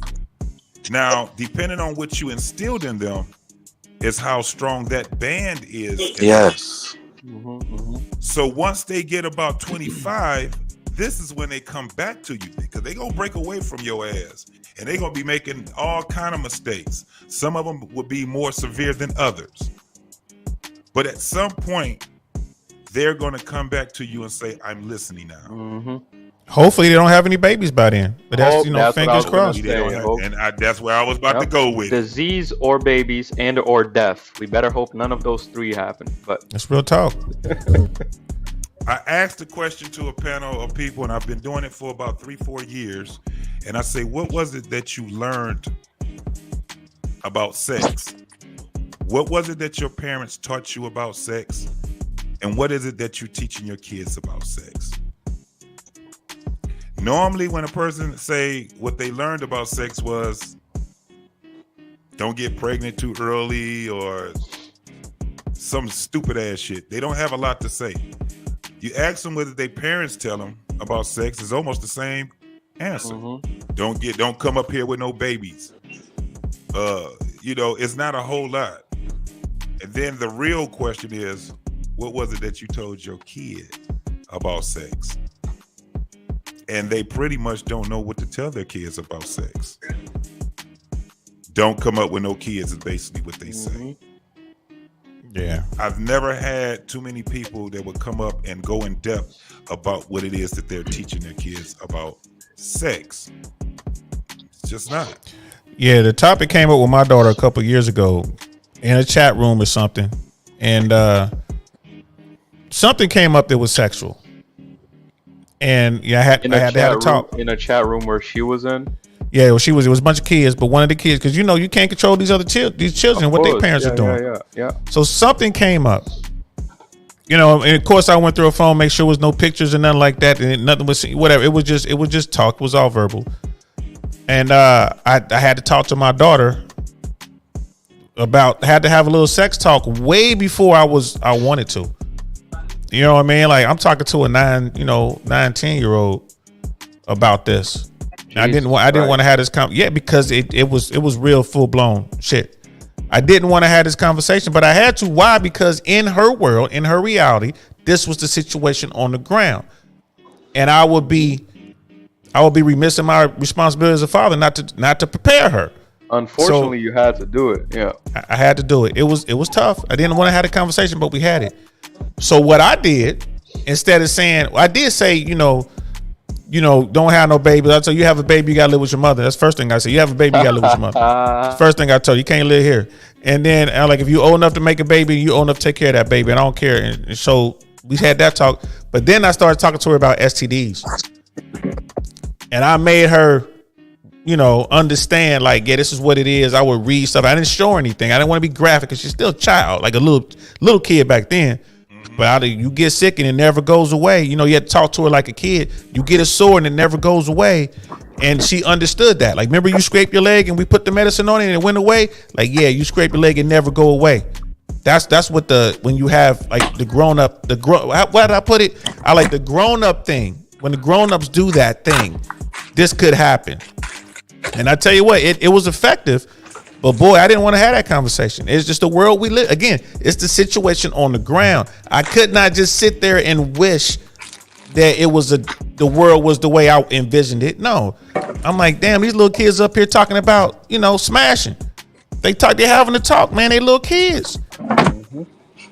And the thing is, see, having a sister who is of Brazilian descent, who by 14 literally looked like a model already, right? Yep. Beautiful, black, dark skin, beautiful. I got to see my sister have these dudes little kids would show up at my house straight up. These kids were going crazy. And see, I didn't get, as a man, you don't get the same attention the little girls get when you're 15. It's a different game. Depends on what church you go to, player. Ooh!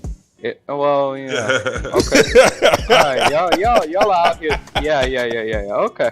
But see, it's a different game, and what I'm trying to tell you guys is that the game is rigged for your daughters to lose at every level. I think so.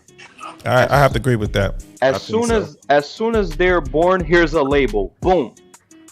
When you're 5 years old, here's another label. Boom. When you're 8 years old, boom. When you're 15, boom. When you're 21, boom. And then when they go to college, that's it. It's done. It's done. For real. The professors, the brainwashing, the rhetoric. It's tough, bro. I feel bad for y'all, bro. Shit, you think college is bad? Hey, what happened to them fiends in the army, JT? Oh God. Bro. You talking, man. And don't even tell me, bro. Man. I don't even want to know because I'm going to stop paying taxes if I listen to this shit. Ooh, boy. Man. You know, and then you're telling your daughters, hey, go out there and get a career. Go out there and act like a man. And then when they do go into man spaces, such as the army, what happens?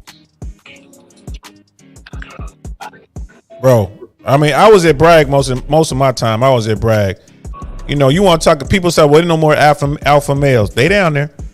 They down there. Hey, I was 4 hours away from you, bro. I was at Fort Stewart, so yeah, no, yeah, they out there. Them alphas are out there. It don't matter where you're on the army, you're gonna come across those guys. Those the special forces, Ranger, Airborne. Yeah. You know what I mean? All the other stuff. They're alphas out there, and women are drawn to manly men. Yep. So, bro, it's crazy, but yeah, brother Rob, this is the kind of stuff I'm talking about. And what brother Lou is saying when he says that they're losing because they are under the illusion that they are winning. Because everything they do is just great. Everyone's turning around with this and that, especially if you find you can walk in here and get this, walk in there and get that. The fact that a beautiful woman can go out and make a living on her beauty. And we're talking about the tens to go around and make millions of dollars a year simply because they're beautiful. Simply because they exist. Bro. Shit bro, is and then when amazing to me, bro. look at Tom Brady's wife. Top tier woman, beautiful woman, supermodel, all that kind of stuff. She mad because they mad whoever they fighting over and she gonna leave him. Because she still thinks I'm still whatever. And the fact of the matter is, yeah, they're look, jump in any chat room. Man, I love Melanie King. You know what I mean? I support her as much as I can, but it scares me to death when I see all those dudes in her chat, literally trying to get at her, literally coming up on the live, shooting a shot, and they think they getting somewhere. That's the thing that gets me. They think they getting somewhere with that shit. So why wouldn't you if you live in that existence, why wouldn't you think that you can't have it all? Why wouldn't you? So, you know, but back to Brother Rob, what you were saying, man, yeah, we definitely need to plant those seeds, but we need the nuclear family. We need mom and dad in the house again. We need mom and dad as parents to be on the same page, in the same home, the children seeing that. We need the extended family, right? I'm not a very religious person, but we need the church. We need the village. It takes a village. We need that. We've been obliterated, and that's a damn shame. And we don't see it, and it's getting worse every single day. It's getting worse every day. And her life is not and that's the thing. Your kid's life is not your life. Right. Their life is not yours. Right. So what they do with it, man, listen. I got a 25-year-old and a 20-year-old. There's things that they've done that I was, temporarily disappointed in it, but it's still their life. So what do? I have to be what they call, I'm like the sensei now. You dig what I'm saying? I was the dictator, I was the benevolent dictator when they were very young in their life. And then I got demoted to being an advisor. And then I got demoted from there to being a sensei, pretty much. The only thing I could do is just talk to you about your issues, and I can try to help you out the best I can. But I'm gonna have to refer you to your, all of the things I instilled you in. Did you pull your tool belt back up? Did you see all the tools that I gave you? Are you using your tools? These are the things that we have to do. And then it gets to a point, man, where your children are just as old as you are. Have you ever seen a mother and a daughter and they both are senior citizens? Right.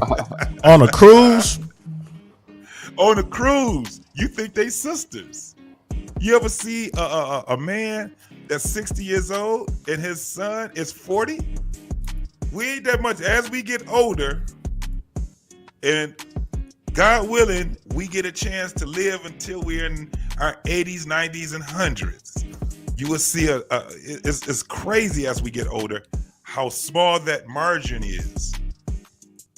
You see it. So what are we talking about? Most of this shit is all temporary. It's all temporary. It's to get to a certain point and then you die. And I said it yesterday on Black Man Unfiltered. Once you die, it's over. It's fucking over. Yeah. Yeah. That's it. I intend to live forever. Okay, all right, you're immortal. All right. So What's up, Wes? What's going on with you, big baby? Nothing much, gents. I popped in because all I heard was being a parent is scary. Oh yeah, man. It's more than scary these days, bro. I ain't gonna lie, man. I rather go back to war than dealing with this sometimes, man. I ain't gonna lie to you. We were talking about the family court system though, Brother West. I'm DL Saint. I'm Don, but I'm known as DL Saint in the YouTube world. It's a pleasure to meet you. What are your thoughts on the current family system, family court and all that? Like, custody, child support. It's a mess any which way you look at it. Because you have all kinds of different judges with their own little opinions that they want to force upon a lot of cases.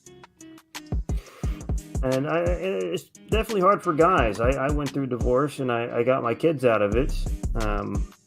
But that's not something that anybody wants to go through.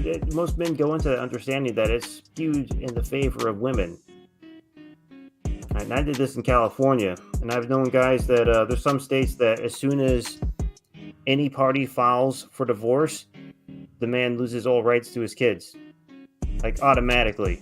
That's fucked up. It is. So, I mean, you're gonna have to like have 50 different arguments as to family court systems and the ways that they're messed up. But it's done. But you know what's crazy though? The first thing he said is the judges take that shit away from y'all. See what I mean about making it it's a federal law that the judge can't do that. The judge must give both parties equal access to the child. I mean, you see what I mean? Absolutely. But you have places like I said, I divorced in California, but this was back in like 2008. I mean, it's a long time ago. You see how messed up California is now. California back then, like just the family court systems, like they couldn't actually take abused children away from their parents. Like I was talking to some counselors out there, people that dealt with the kids, and like a child would have to be like near,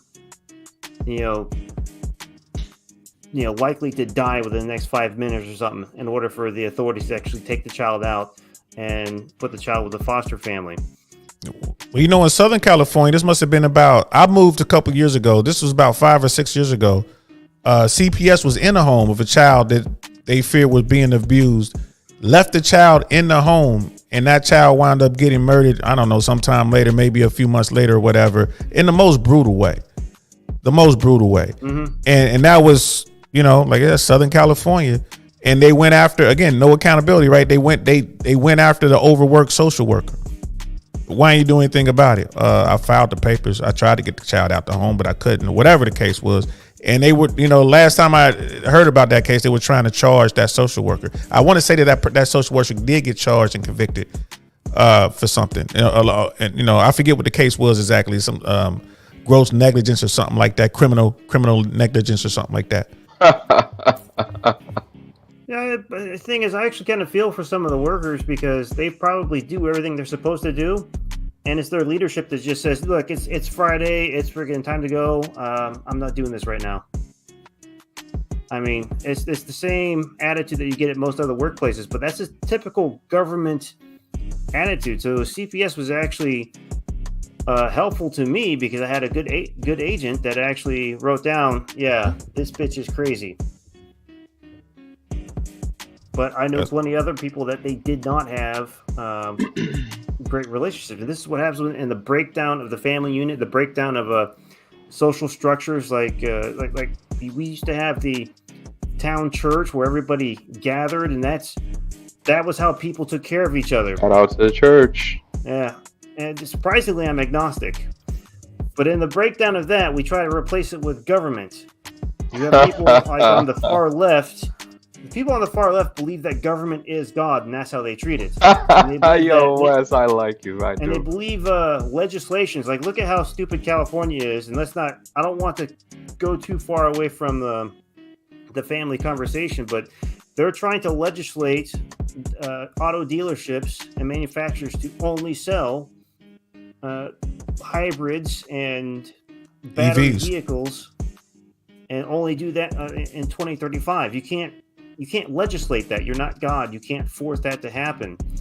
But this is how that's the far left mindset, this radical mindset of once you remove this understanding of a higher power bigger than yourself, you replace it with government. Yeah, my problem with the far left and the far right, for that matter, but I mean, it's the same thing, just different ways of doing it. But the far left, they refuse to accept reality, like we were talking about. Like we want to prepare our children for the world that we live in as it is, not the world as it should be. The far left takes it to the next extreme. Well, since the world isn't the way we think it should be, we're going to change the laws to make it that way. And then you look at a place like California, you know what I mean? With who's that? PNB Rock. PNB Rock, man. You know what I mean? Like, rest in peace. But California is worse now than it was in the 80s. It's completely lawless. You got OGs out there, like true street dudes. Like, nah, man, we don't go over there. We don't go over here. And California just refuses to acknowledge the fact that people are being robbed in broad daylight, shot and killed for their jewelry. He's high profile, but if you're walking down the street with the Rolex Daytona, walking down Rodeo Drive in Beverly Hills at 12 noon, you're probably going to get robbed. That's how bad it is in LA right now. Like, just don't even, OG, like street dudes, like, man, don't even come out here. That's how bad it is right now. You know what I mean? But the left, what do they want to do? Well, we're going to make another law. A law against what? Stealing? We got one of them on the books. A law against killing? We got one of them on the books. You know what I mean? How I got a law you can do. How about you allow me to my Second Amendment rights? Let me at least arm myself. No, we don't want to do that. We don't want to do that. Right. Lord, let me put it in my hands then. Let the community put it in their hands then. Let's go wild west on their ass. Mm-hmm. That's how Brazil does it, by the way. So if you look up these videos. I watched a video a couple days ago. A dude came up, snatched a purse. As soon as he was walking away, the guy that was driving on the opposite lane went over the lane into the sidewalk and tried to kill him immediately. São Paulo. Brazil, street justice. Brazil doesn't give a, and everyone was beating his ass as he was trying to run away because that's what we do down there. But in America, of course, individualism once again. Individualism is going to be the downfall of the United States of America. The same thing that happened in the Roman Empire is going to happen to modern day United States. Just wait. Just wait. We're on our way, bro. No, every time I see all this shit that's happening right now, I always use that saying, "When in Rome." Yeah. When in motherfucking Rome. And if you don't like Rome, get out. That's why I'm in Florida. I'm like, I can't do this anymore. Family court system. When you have a system, and their family court system in Southern California, talk to anybody who live out there. They'll tell you, hey man, don't go to the Van Nuys court. If you're going for family, don't go to the Van Nuys court. Don't go to this judge. The populace knows which judges to stay away from. There have been judges that were shuffled. Yeah, they get shuffled around. They won't remove the judge, but they'll review the judge, judicial review. This judge is bad. They'll shuffle that judge around, and they won't go back and review any of the cases, because if they remove the judge, they got to go back and review all those cases. And they got to go back and make those adjustments. The government, they don't want to create more work for themselves, so they just say, we'll sweep it under the rug. Mm-hmm. They don't want to be accountable. Like we said, it's accountability. Yeah. They don't want to be accountable. Yeah, but they just don't want to be accountable for their actions. Because judges appoint other judges. It's very hard to overturn what another judge does. Matter of fact, it's hard because they don't want to do it, because they say, well, shit, I was one of the judges that appointed that judge to where they're at, the chair they sitting in right now.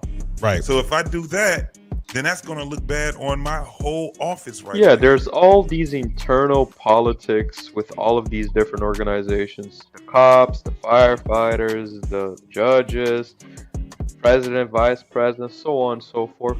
Yo, this world is so lost, bro. Y'all are better off going down to South America, buying some land, living off the land, and dying over there, bro. 'Cause this is done. Yeah, man. You know, I'm a big Colombia guy, man. I love Medellin, but American politics, you know, we reach over there too. When we snatched up, what's his name? I forget. He was like the head of Medellin cartel. They snatched him up. Oh yeah, of course. But the American system, the American system will only do what it is incentivized for them to do. Everything is based off of everything is what based are on you incentive. incentivized to do. That's yes. People only do what they feel is important. Listen, if my boy, right, our boy from Medellin, wanted to work with them, he would still be active to this day. Facts. No, that's 100% true. He decided to go against the grain or something like that. He backed somebody that America didn't want back. And like, you know what, we got something for you. And snatched him in the night, snatched his ass up. Brother Mandrill and I talk about this all the time. People think the movies be going overboard when they talk about people who don't exist in the military. You know, you're like, oh, that guy's a ghost, and oh, that's just like in the movies. Nah, man, I've met quite a few of them dudes.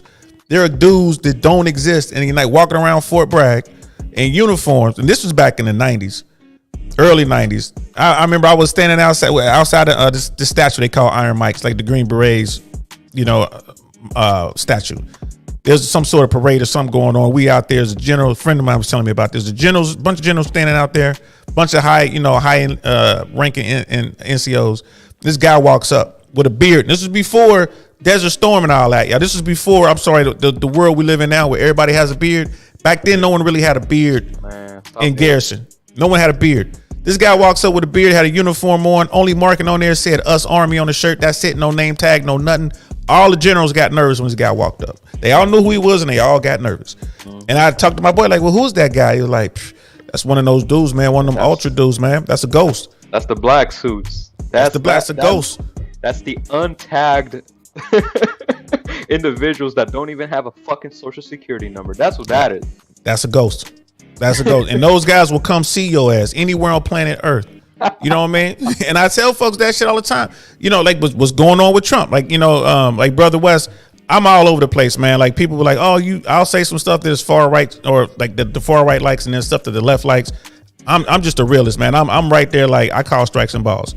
If Donald Trump wasn't the former president of the United States, he'd be gone right now.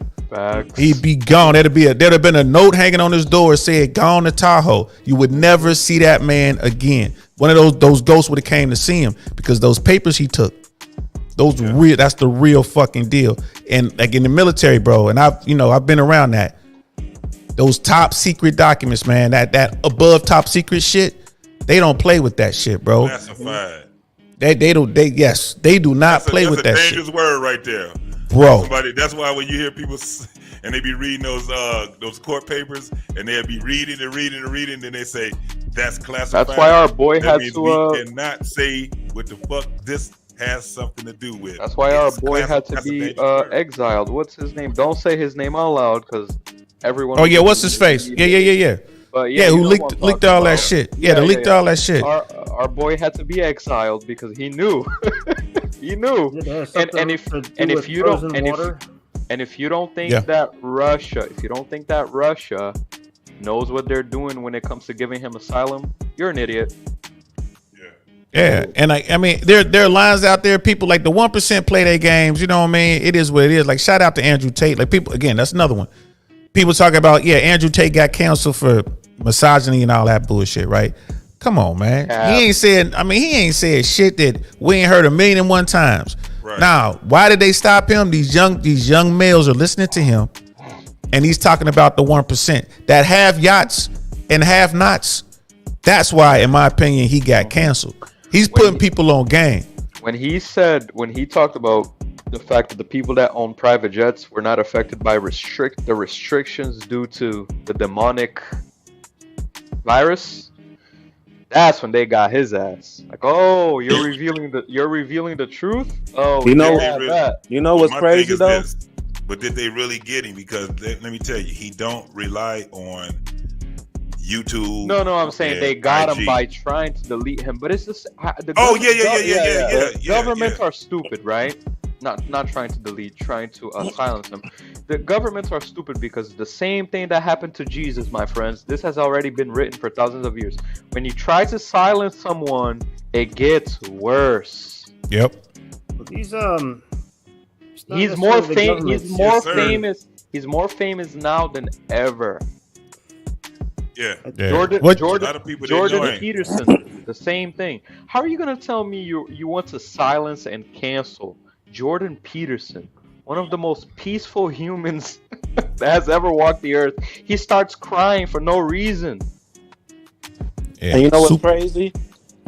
He don't even say it on his platform. All these videos, these be on other people's platforms. Yeah, So, Tate's like, brilliant. Like, so people ask the question, he just keep it real. So it's like, man, that shit. I like Andrew Tate for real. So you got a motherfucker like Cynthia, what her name? Cynthia B. Cynthia G, Or whatever G, the whatever fuck the people are. fuck. that bitch could still be on that bitch. Be on Yeah, YouTube, monetized like a motherfucker. That's the thing Yeah. I'm talking about females, man. Like, men have to realize that females are a protected class, brother, and you're not. The sooner you realize that, the better it is gonna be. It's actually, And that's just the reality, and I think it's always been like that for men. Period. Absolutely. This yeah, is why. it's part of this our is why we evolution. move. We're just not ready for the modern technological age that is Yeah, translated yeah. right. Absolutely. I've yet to have seen someone that I consider a man be fully agreeable in any fucking right. There's gonna be something that we disagree with. You know what I'm saying? And that's what really makes the world go around when you can sit back and have men that actually can have discourse with each other, still have a common ground with all the disagreements that we can have. We just got different ways and different ideologies. You know, and then you got different levels of it. You got motherfuckers that want to take over the world. They think a different way. All we know is we understand where those motherfuckers is. Then you got the other ones, like myself. I'm not trying to take over the fucking world. I don't want to take over the fucking world. That's crazy. How can you do that and still talk about having a family? You can't. Yeah. One of the things I learned just being in the military, you can't be at war and you possess things that you can't walk away with in the next 15 seconds to 15 minutes. When you at war, you got to be willing to give some shit up. It's a sacrifice. It's chess. It's not checkers. It's not about you anymore. That's why we call it a movement. That's just like with Andrew Tate. One of the things that makes him very, one of those guys that is a threat to the social media world is because his voice is landing on a lot of men. And it's crazy. And not only men, women. Look how many women are talking about they want to be docile and they want to be submissive and all these different things. This shouldn't even be a thing. How the fuck is this a thing? Where did we get so fucked up where we arguing about the term submissive when it comes down to women? It is what it is. If you want to be married, if you want to have a lovely home, you at some point have to be able to follow someone if you are a woman. If you are a man, you got to be a leader. That's just what it is. There's no fucking way that a man can sit back and just follow a goddamn woman and don't expect for his ass to get handed to him. I mean, she's privileged, you're not. But that's what they want, bro. Masculinity is toxic until somebody kicks the fucking door down or tanks roll across the border. Yeah. You know what I mean? Like, yo, I'm airborne, you're airborne, you're toxic. I am toxic. You know, you're M14 behind you in the background. Oh my God, what's wrong with you? You're so toxic. All right. We'll see how toxic I am when the motherfucking killers are coming through the front door. You know what I mean? Right. Yeah, I mean that's the bottom line. That's what it boils down to. And we have all these young males out here who are falling for the bullshit, just like these young girls are falling for the bullshit. These young males are falling for the bullshit. They're running around with. I see dudes all the time with that damn top, that bow, that what you call it, top knot shit in their head. They got the hair up here in like a bun or some shit like that. Looking like somebody's handle. substitute teacher. The hand.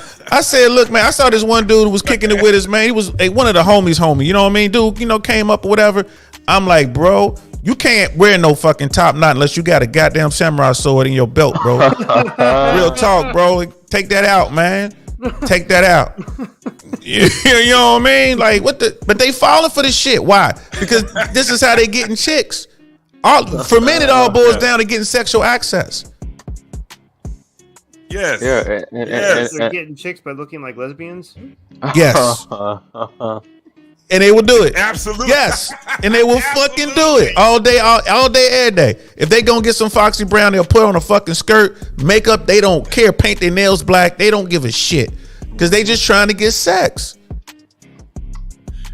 Not just their fingernails, their toenails too. Toenails too. Put glitter on their face. All that shit, bro. Going around getting $200 haircuts. What the fuck? Bro. Give me a goddamn fade and let me get the fuck up out the chair, man. You out here putting hot shit on my face and out here putting wax and shit and waxing my eyebrows, and this is $200 fucking dollars. Man, listen, we doing too much. They doing too much. Yeah, bro, they doing too much. You ain't gonna have it me. boils down to, see, I'm very empathetic to other men because I've said this before on other panels. There's Jenny crazy. She is crazy. Jenny's a clown. There's a very little amount of individuals, not even only men and women, that are able to deal with being alone. Bro, being alone is one of the scariest things for human beings. And not a lot of people can handle that because in today's world, in order for you to protect yourself, for the most part, you're going to have to detach from society. And that's scary, bro. When it's been 6 to 8 months or a year, 2, 3, 4, 5 years, and you haven't had a woman's touch, my guy, you start going kind of insane. You will. Man, look, my buddy lives in Cincinnati right now. Just sent me a picture of a friend of his from Brazil. Not Sao Paulo, but somewhere else in Brazil. I can't remember where. And he hasn't been to Brazil in years. I don't even know how she found him. Listen, my brother, I've always said this and I will continue to say this until they put me in the ground. Brazilian women are the sexiest women on planet Earth. They might not be the prettiest, like, you know me, like when I say just gorgeous, pretty, whatever, made up. The women are so sexy, and then you hear that Portuguese, when they vacinas or whatever the hell they're saying. Oh God.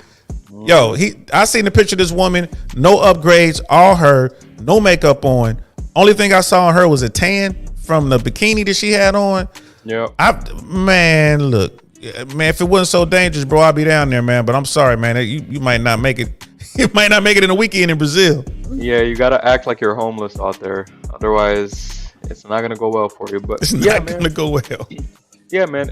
Again, like at some point in my life, and I already told my family this. At some point in my life, I'm gonna make a decision. Y'all see me on these panels right now, but tomorrow I'm gonna decide, like, yo, pack my bags. I'm out of here. You know why? Because I'm walking down the street, bro. I'm a hardworking kid. I'm not a bad-looking kid. I'm walking down the street, and unless I am willing to literally submit to a chick, I'm not getting any play, bro. It's not happening. Unless I'm willing to go out and spend money at the club, unless I'm willing to go out and put extra effort into getting a chick, I'm not getting one. But as soon as I step off the airport in Brazil, you got a million fine motherfuckers waiting for you. See, yeah. America's sexual market is so skewed and it's so scary. Why do you think all these dudes are deleting themselves, bro? Because they can't get no box. And that hurts. That hurts. You know what I mean? Real talk, but real talk though, that's why, you know, look at the red pill, the manosphere side. Like, let's talk about Andrew Tate, right? Hustlers University, before he shut it down, I'm sure he's going to start it up again. You know, they were making like a little over $6 million a month. And that's at $55 a pop, right? And the guys are in there, loved it. I know a lot of guys are in there like, man, I'm learning so much shit. They're making money. Great. The War Room, $5,000 a year to be a member of the War Room. He has like 5,000 guys in there, bro. Think about that, man. It was like something like 25 million or something like that. Is that right? And you add in that, you know, that $6 million a month he's getting, bro, he was killing it. These men are looking for answers. I can't tell you how many guys have approached me. To your point, brother Lou, they're like, "Hey, man, how do I approach a woman? How do I do this? How do I do that?" I mean, straight up, I had a guy meet me and hang out with me in Miami for the weekend, and all his brother did was shout on me, hang out with me.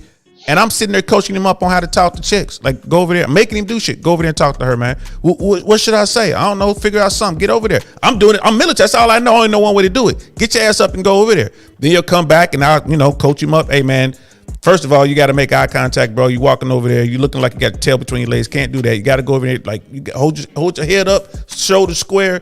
You know what I mean? Well, I didn't know what to say. Compliment him. Yes. Have confidence. The problem is if the chick has the ability to choose, it is most likely not going to be you, bro. That's the biggest problem because they have too many options.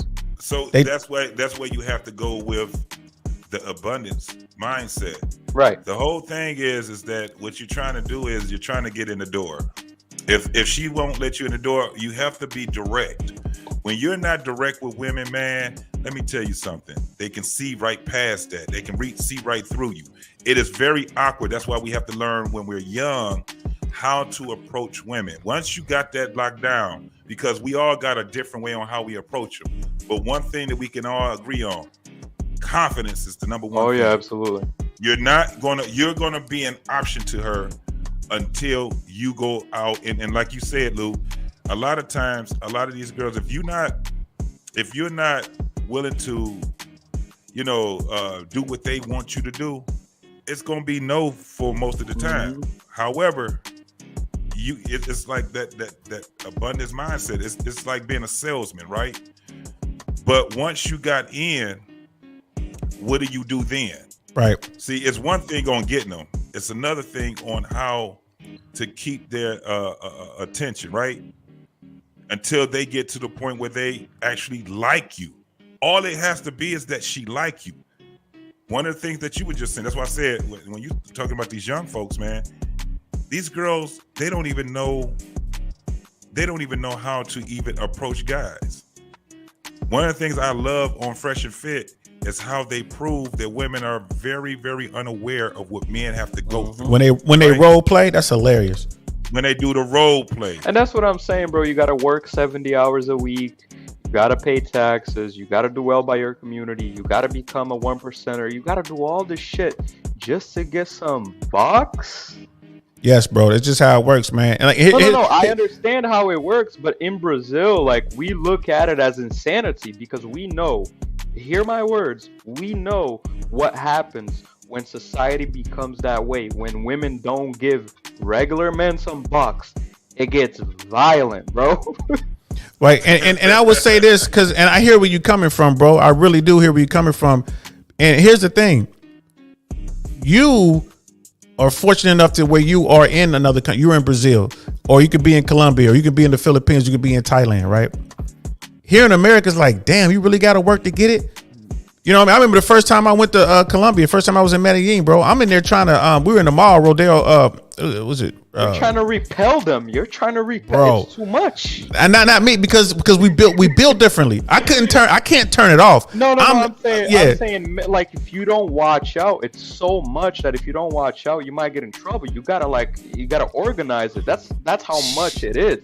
Might get in trouble, man. I was in trouble the first 45 minutes I got there, and oh my god, but these young men here in America, because they've been told that being a man is bad, because they've been told to be in touch with their emotions, right? Because they've been, because they are afraid. No one's allowed them to become brave. These young males aren't brave. They are definitely afraid to just go and approach a woman, and the women. Which gets me because, I was born in the 70s, but I'm an old dude. The women today are so damn loose, bro. I wish the girls back in the day was this loose. The term we used growing up was fast. And stay away from them fast girls. The fast girls are the women who will just smash you right off rip. And it used to be like, I don't know, I'm making up numbers here. It might be like one fast girl for every 15, 20 chicks you run into. Now, it's one wholesome woman for every 30 chicks you run into. Right. You know what I mean? Yeah. That's what's crazy about it. Listen, bro, I'm gonna the wholesome girl is the anomaly now. I'm gonna save my money, get myself $1 million bank account in Brazil, and I'm out of here, bro. I ain't mad at you. I'll come visit. And that's another way that this is the thing. We all have different tactics, bro. But one thing is for sure.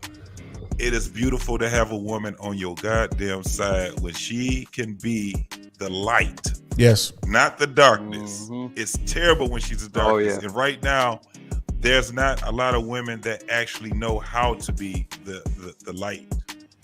They they were conditioned to be the darkness, and they're fighting to be the light. But when they figure it out, a lot of times it's too damn late. It's too late. Not just because of their age. They got kids. They done had I don't know how many failed relationships. Life has put a toll on their ass. And so this is where you get this whole thing of accept me for who I am. For real.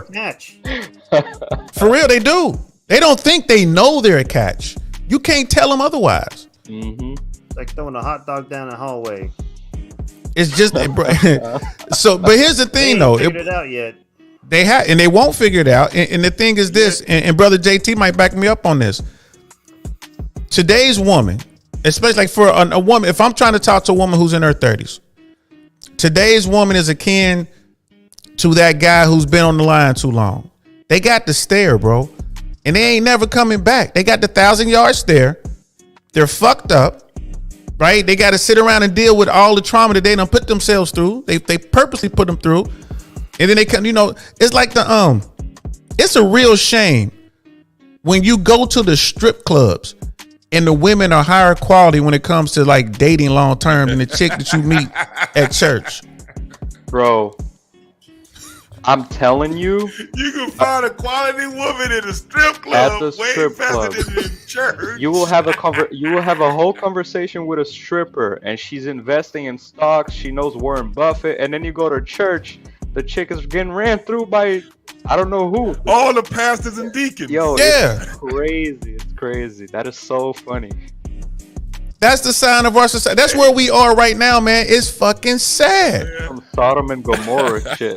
It's Straight the up. first argument I've ever heard that actually makes me interested in going to a strip club. Yo, the strippers, I've never been because I've some never of found the it an interesting concept. strippers are some of the coolest chicks out there, bro. Straight up. All I know If you I know the guys that have gone to strip clubs and they come back like the day after they got their paycheck and suddenly they're broke again. No, thank you. look at Jenny, thousand dick stare. They went to blow it. Jenny crazy, 1,000 dick stare. So how do I do this? I just walk into a strip club and say, I want to see the smartest girl you have. All right, here's the disclaimer. All right, don't fuck around in strip clubs because they know what they're doing. You want to talk about getting famoosed? They'll fucking famoose the hell out of you. But here's the thing. Ooh, shit, they will. This is the thing. Go to any strip club. You still in California, bro? No, I'm in Georgia. Okay, you're in Georgia. Go to any strip club, any town, any city, doesn't matter. The big cities are better though. Go to a big city. Go to whatever Scores or whatever the corporate strip club is. You want to go to a topless one. Don't go to the full nude. Go to the topless one. They have alcohol and all that. Yeah, don't go to a strip club. Go to a top. Go to like a gentleman's club, right? A gentleman's club. Sit at the bar. Talk to the bar staff. Talk to the bouncers. All the girls are gonna work their way over to you because you know the money. That's why the strip club is there. This is how they make their money. You will definitely have real conversations with women because they are experts at the famoose. They know how to talk to men. So the conversation is gonna be great. Just understand that's the trap.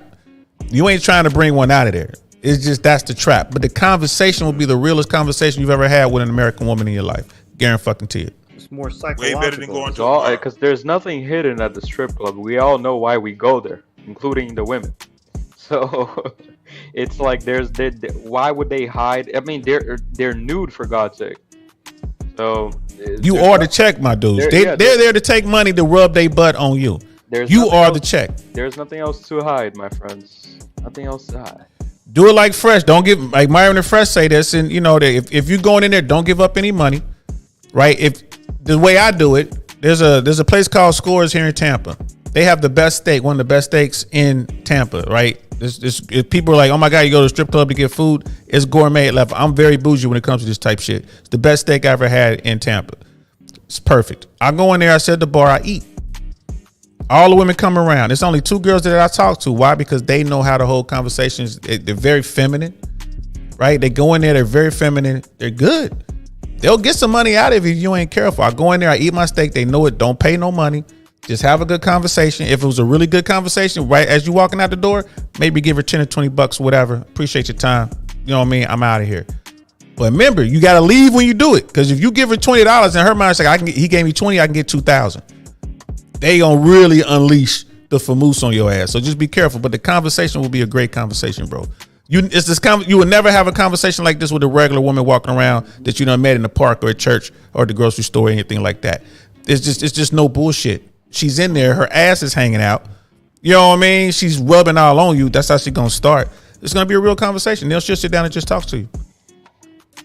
I know a couple of guys, man, that goes to the gentleman's club.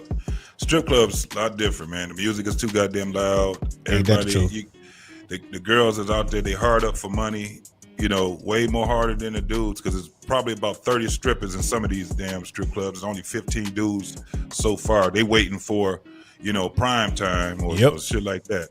And what I've learned with a lot of guys, man, is that they would go there to have lunch, you know, doing just shit. You know, 5 o'clock, 6 o'clock, they get off work or whatever, man, and they go down and to have a conversation. They end up knowing these girls. Like, it's like they know what they're gonna do. They not about to get broke. These girls ain't even trying to break you. But you know, you understand what it is. So once you talking to them, you have the conversation with them, man, you got fulfilled. Yes. She got fulfilled too. She got paid and got some goddamn attention with somebody with a real conversation. It also made her day. The problem is with a lot of these cats is that they would go, for instance, to the strip club. They going to the strip club to pull something out of there. Now we talking about a brothel. Yeah. Talking about you know what I'm saying? We talking about something totally different. The game is a lot different now. It has never been where, like, now dudes taking a women to the goddamn strip club. Yeah. They out here, you know, it's all kind of shit going on right now. Yeah, I don't get that. I don't get that. Yeah. They paying $500 for a table. $500. That's cheap, bro. That's. I'm just talking about a Right. regular. I'm from Detroit. So Okay. you know what it is. Yeah, I do. So yeah, in Miami, it's in the thousands, right? So Yeah. yeah. Man, once you start going to Miami and Atlanta and shit. Shit, man. I went. I was with Fresh in Miami.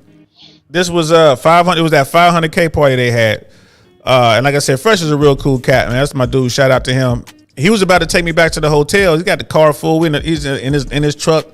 Got his security in there and all chicks and me. He's like, I'm about to take you home, Unc. I'm like, where y'all going? Like, we going to 11. I'm like, I want to go to 11. So he like, bet, take me. We all go to the after hours, man. Look, my half of the table was $1,400. I just bought hamburgers for everybody. I bought hamburgers. Like, I bought everybody ordered food. They bring food in. It's a whole nother beast. Like it's not like a strip club anymore, man. It's like a regular club. It's full of celebrities and women and hustlers and all this kind of shit, bro. But do not fall for a stripper. Don't do it. Don't do it. That's the worst. What you want out of the strippers is, or any bottle girl or any girl that works at, you want to bring them into the fold. You want a connection with them. You want them to be part of the the society, the little secret society you're trying to build. Women can be very What up, powerful. DY? Go ahead. Shout out my homeboy DY and Lou. Yo. Optics. Oh. Yes, sir. My man. He say dudes bring their girls and get their girls stolen by the other girl. Absolute man, facts. Oh, yeah, facts.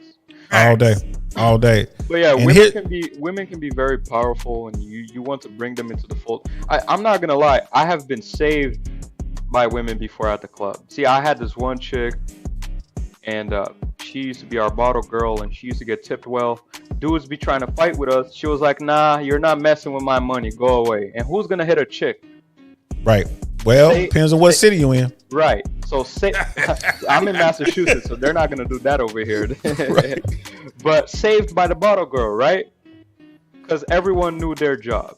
She knew her job. She wanted that tip at the end of the night. She was gonna save my ass. So I'm down with bringing women into the fold, just like Kevin Samuels used to say, right? He used to take escorts to deals. What are we talking about here, right? That's a power move right there, man. When I heard that, that's when I started following the brother. I'm like, yo, that's a power move. Mm-hmm. That's the corporate power move that was brilliant. You know what I mean? But like, just be careful. And if you and Brother West, if you go to the strip club, you find a conversation, she's going to give you her real number. That's part of the game, bro. Don't think that you special because she rushed you her number.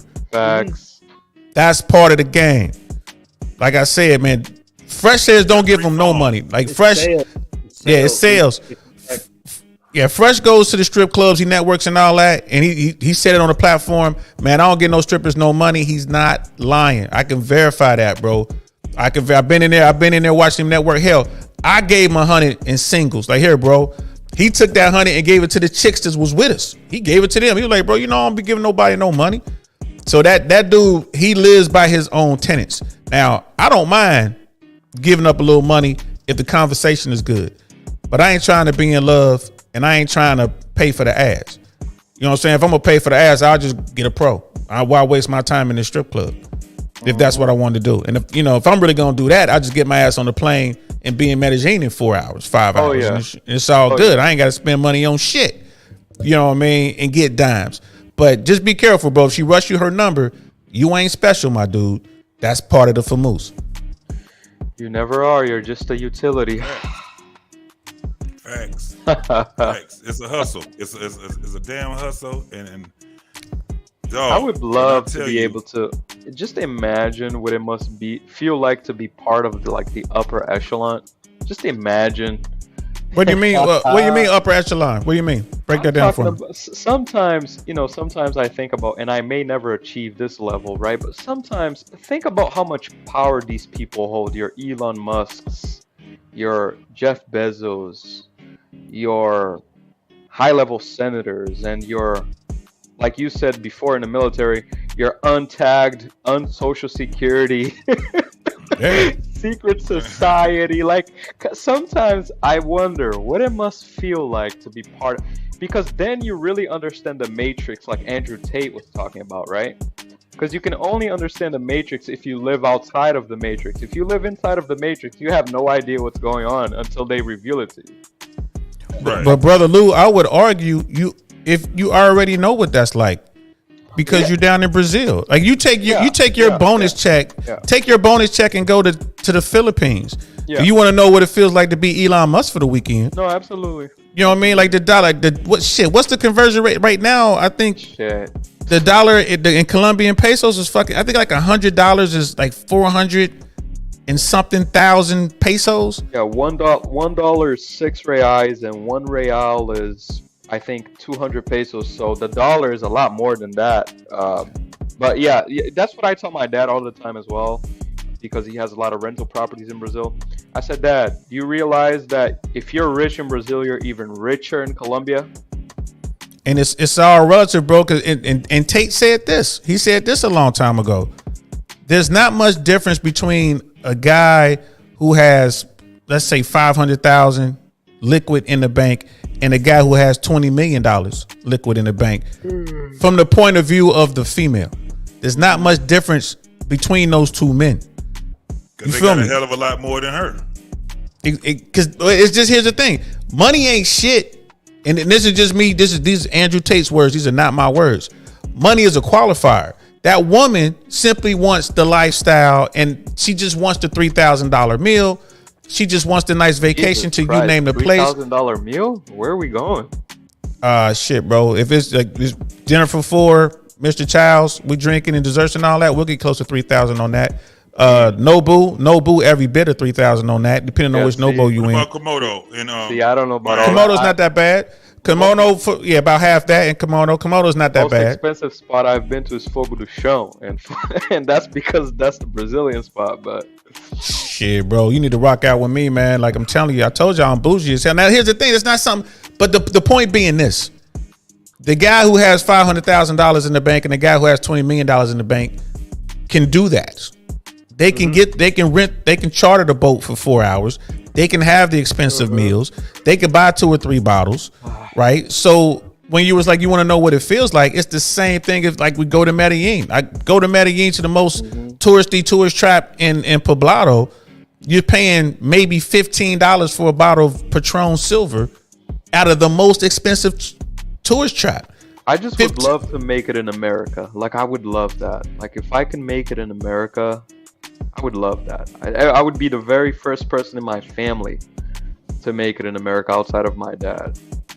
I guess the dream is still alive, I suppose. The dream is alive, but it's relative, bro. Like shit from my hood. If you grew up in my home, I'd be like, you already made it. I don't even know what you do. I'm like, shit, the fact that you on here talking, doing all this well spoken, you already made it, bro. Yeah, I'm in the mortgage, I'm in the mortgage industry, and I make $27 an hour from the house. So yeah, I made it. But you know, you got to keep going, though. I feel what you're saying, though. You got to keep going. Yeah, my dad is super annoying. Like the day before yesterday, he was after work. It was 6:30, 7 p.m. and he was outside at the house sanding some shutters that he was gonna paint the next day. And he looks at me and he goes, "You see this, Lou? This is why when people from Brazil wonder how I got rich there, this is what I'm gonna tell them what I was doing. 8 p.m. I'm still working." And this is what you got to do. And he was pissed at me because I work from home. He's super pissed about that. He wants me to be out working with my hands. He's like, "See, Lou, this is what you got to do. You have to work with your hand." And me and my dad always have to go back and have this back and forth between what the old heads are doing and what we're doing with technology. But yeah, it's always a good back and forth, me and him. And that's good that your father's trying to keep you grounded, man. But I'm sitting here looking. I got a show tomorrow. I'm gonna be talking about the 1%, right? And I'm just looking at the screen.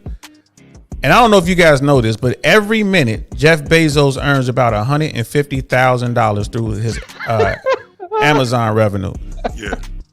Right? Think about that. This is a motherfucker who had an idea of selling books. He was selling books out of his fucking garage.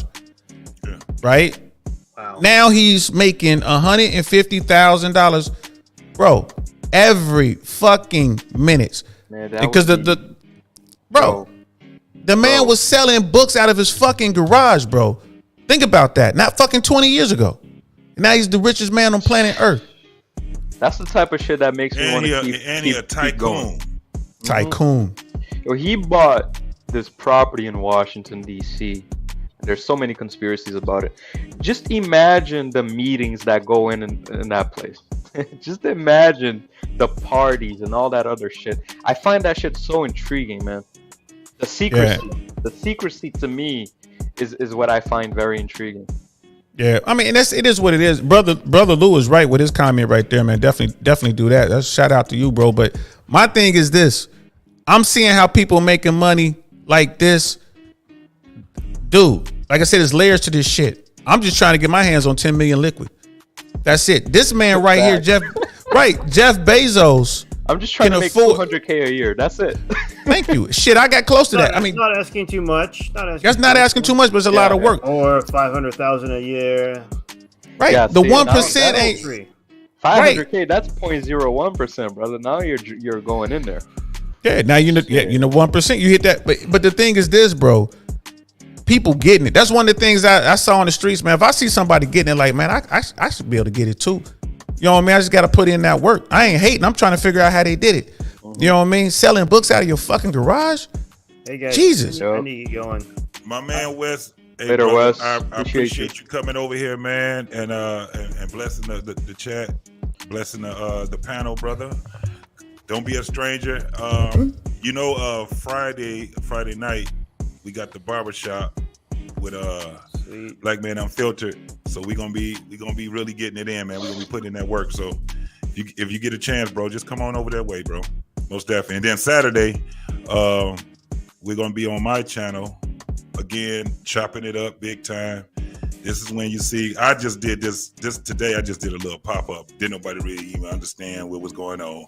But, Saturday is when the real show be going on, man. So that's fine. You get a chance, just come on over there with us, bro. I'm supposed to be gone a while ago, but the conversation is just so interesting. I got to stay in it. We're having the conversations that people used to have and that people need to learn how to have again. So that's what I love about YouTube and what's going on here. We're bringing back the social square where people realize Twitter's all fake. And so what's going on here is actually the realest thing they've probably seen in their entire lives. You ain't lying about that, brother. And we're going to keep trying to push it, bro. So I appreciate you, my man. Most definitely. Pleasure meeting you, bro. Peace. Right now, that's my man, Wes. Shout out to the white man, Wes. That's it, man. But all bullshit aside, man, he's right. This right here, you know what I mean? Like YouTube, social media, and all this, it's a huge game changer when it comes to politics, man. This is a huge game changer. The shit that we were talking about when I first jumped on. There are millionaires out here, bro. I know one millionaire from YouTube. One. Now think about how many more millionaires are out there that don't talk, bro. Hey, bro, I know 4. Right. Just off the top of my head, I know 4 that made that money on this. I mean, and it's here. Like, again, it goes back to it's levels to this shit. Like, what do you really want to do? I'm 52 years old and I'm on track to do what I want to do. You a young man, bro. There's absolutely, you 27 fucking years old. There's absolutely no reason why you shouldn't hit your numbers, bro. But this is why I'm so humble and I'm thankful and I listen and I'm willing to sit here on the panel with all of you for hours because I want to obtain that level. But the mistake that my counterparts make is that they're so ignorant. Young people today are so ignorant. You have to stop being ignorant. You have to sit down and you have to listen and be willing to take accountability for your actions. There's that word again. This is how we fight it, brother. And one of the things I see that, this is why I call it the shift.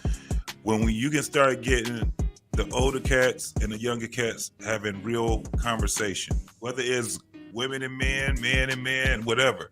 Like what we got, you 27 years old. I'm in a couple of weeks, I'll be 50.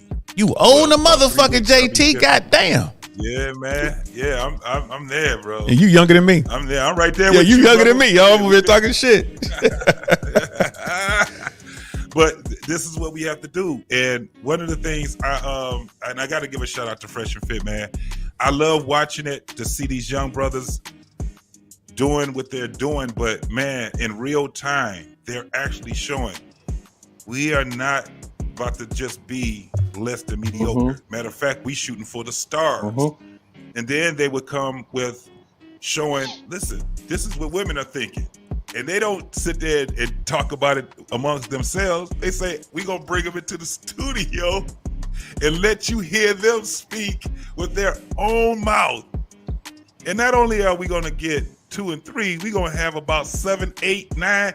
At one time, man, they had about 12, 13 girls. 15 girls in there, bro. It was 15. That apartment is getting small. Bro, and here's the thing. So you got the main table there, right? You got that one couch that they show you. They be, Myron there's a sitting room in there as well. He turned that into a studio with more cameras because they literally take all the money, all that super chat money goes right into that studio. I've been in there multiple times. Yeah, they're $1 million business now. Yes, they are. Yeah. And here's the thing too. They catch all that nonsense that they catch, all that hate that they catch, man. I'm telling you, bro. I'm always, whenever I send a super chat in there, I always end it with keep leading from the front. And I do that for a reason because these boys are catching all kind of hell. You know what I mean? And they take it. They're 10 toes down, bro. They don't run from it.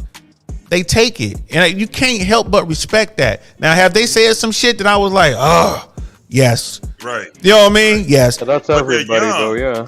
Oh, I was about to say, have I said some shit? Oh hell yeah! Long be they ain't got it with no cameras when I was their age. Shit. Right. Because they be and Myron stand 10 toes flat on it. He be like, man. And when the cameras cut off though, him and Fresh, they talk, they tell each other exactly, hey man, yeah, you might not want to do that again. Let's move this way.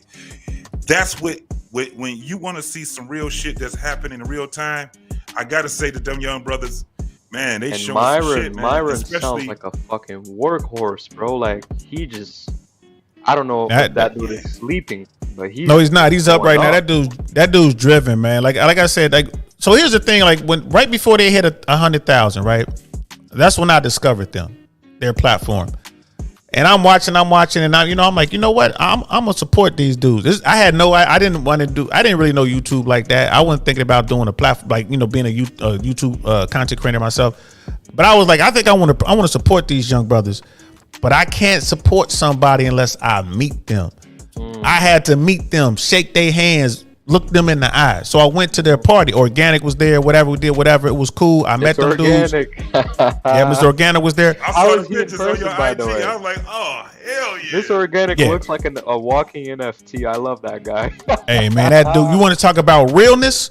Yo, JT. When I say real, you know what I mean? Like the shit that we didn't do when we was kids, but everybody else was doing, he was doing.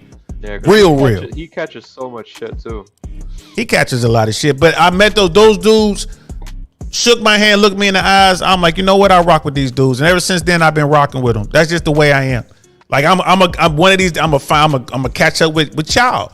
I promise you. I'm gonna shake your hand, look you in the eye, because that's just the way we are. I gotta see. I don't believe in this hide behind your camera bullshit. I don't believe in this YouTube beef shit that I be seeing.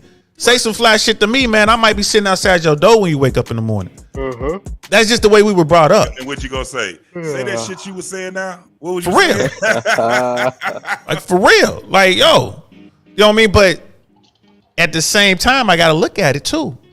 The world has changed. It's been a shift, right? So in that situation, it would have ended one way when I was a young man, but now it would end with me just talking to him. Like, look, I just want to show you. I just want to prove something to you, bro. People can reach out and touch you if they really want to. You know what I mean? Be careful. Be respectful. Because the next man might not give you a pass. And that's the things that I like to do. Let me try to help. You know what I mean? Just be smart. I got a button I use all the time with sound effect. It's talking about the think tank. You know what I mean? It's a clip from one of my favorite movies. Like, you got to use the think tank, man. Think about the shit you're doing.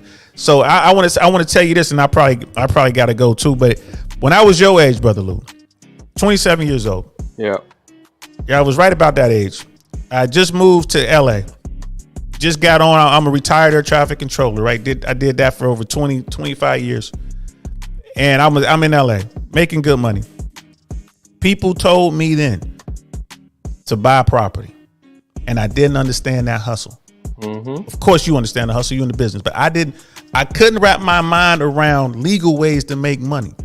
My mind was always in that fast money life. And it was just like, I don't want to do that because I ain't trying to, you know what I mean? I ain't trying to go away. Like I said, don't do the crime if you can't do the time. And I didn't understand this hustle. People were telling me to buy it. Had I bought, I was living in Studio City at the time. Had I bought a home in Studio City, it would have cost me $375, I think, back then. This was before the run up and bust. After the bust, it was $250. People was really on me then. Get it. Now that house right now that I should have bought, 1.3 to 1.7 million. I was gonna say milli, yeah. 1.3 to 1.7 million dollars all day right now. Right. So you talk about, I want to get there, want to be elite. These are the opportunities you got to find. You young. You got to take that risk, bro. Mm-hmm. You know what I mean? And it makes sense and thank you for saying that, because I think I'm scared of it. I know you are. I was scared. You a young man. Now I'm an old man. Shit, I ain't never scared. I'm like, what? I'm going to die. I'm doing it. I'm doing it. I'm going to fucking die. Why not? I'm doing it for my daughter. I'm going to do it. But as a young man, bro, and I'm always been a hustler. So it's like, I'm a legal hustler. I'm out there just grinding, cranking. I could have easily done that. So what I'm saying to you, bro, I know you're in Massachusetts, man. I know that part in the Northeast is always tough. I get that. But man, start looking at some markets. Don't buy right now because as you know, but there's still deals out there, as you know. I'm not telling you nothing you don't already know. Take you're that leap just of faith. reinforcing what I already know and trying to remove my fear. Like this right here is, go ahead. Take that leap of faith, bro. When you find it, you might find one in Ohio or South Carolina or Kansas. You might find you a nice 4-unit somewhere. Take the leap, man. Take the leap.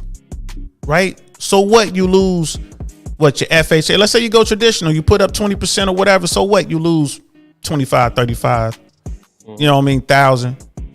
Round it up, say 50 grand. So what? You a young man, you gonna shake back. And you're gonna learn so much from that.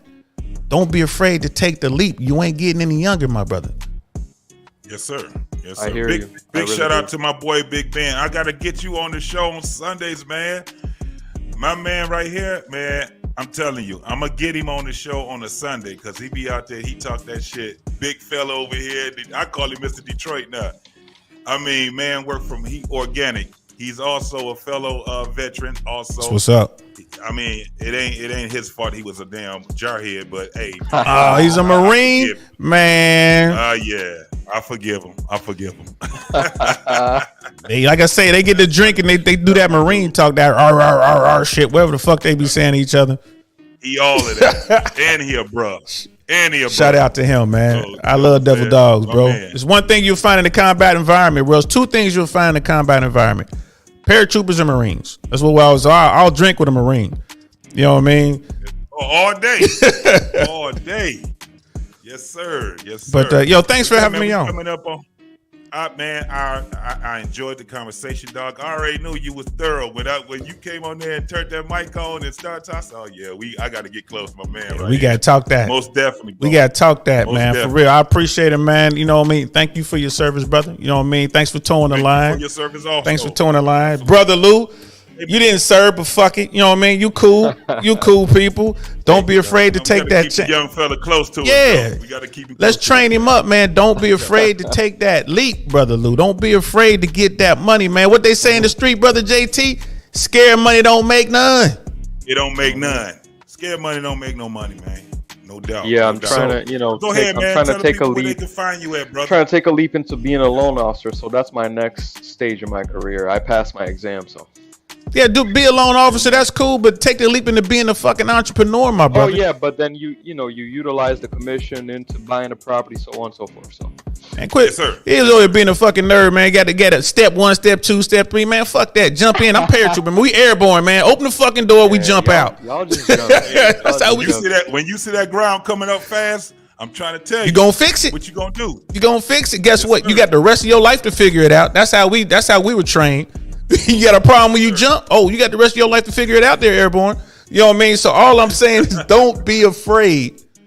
I mean, the plan is good, man, but sometimes you got to go out there and take that leap of faith, bro. That's all I'm saying. I don't know why I said that shit to you tonight. It must be something going on over there that you fucking around with. Yep. So people can find me on YouTube, man. DL saying I really want to know podcast. That's all I really fuck with, y'all. I'm one step at a time. I want to get that sorted out. I got over 1,000 subscribers, but I need to get my watch hours up. So if you guys would be so kind as to come over and maybe catch a couple episodes, I'm all over the place. You come over to my fucking platform. I had a teacher on tonight. I had a brother who teaches in New York. We were talking about education tonight. Tomorrow I'm going to be talking about the 1%. I'm talking about dating in my 50s. I talk about are men the reason the women are 3 or 4s. I talk about what's going on with the financial world. I talk about everything. It is the I Really Want to Know podcast because I really want to know. So y'all please come over and help sort a brother out. And Monday, brother JT, man, I told you I'm going to do it. Monday 1 p.m. I'm going to do a show about how family court system hurts men and children. And then at 6:30, I'm going to do a show about how politically we might be able to change that. So and then we can get somebody to do next week. Brother. Yep, I'm going to send you the thumbnail. I'm going to send you the thumbnail. Brother Lou, it was a pleasure talking to you, brother JT, man. I got to go. Thank you. My man. Peace. My boy DL, man. All right, brother. I'll talk to you in a little bit, Brandon. Yes, sir. All right. All right, Lou, man. We about to go ahead and close it off, brother. Yeah, man. This was a great, just like Jenny said, a great impromptu show. Yeah. I wasn't even expecting on coming on today, man, but you know, I had to do some things today. And like I said, Saturday, folks, I'm gonna be we're gonna be cooking. Me and Rob, we're gonna have Black Man Unfiltered, Mandrell, and whoever else that's gonna be popping up, man.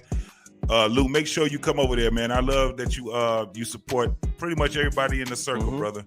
So come on through, and we definitely gonna be chopping it up again.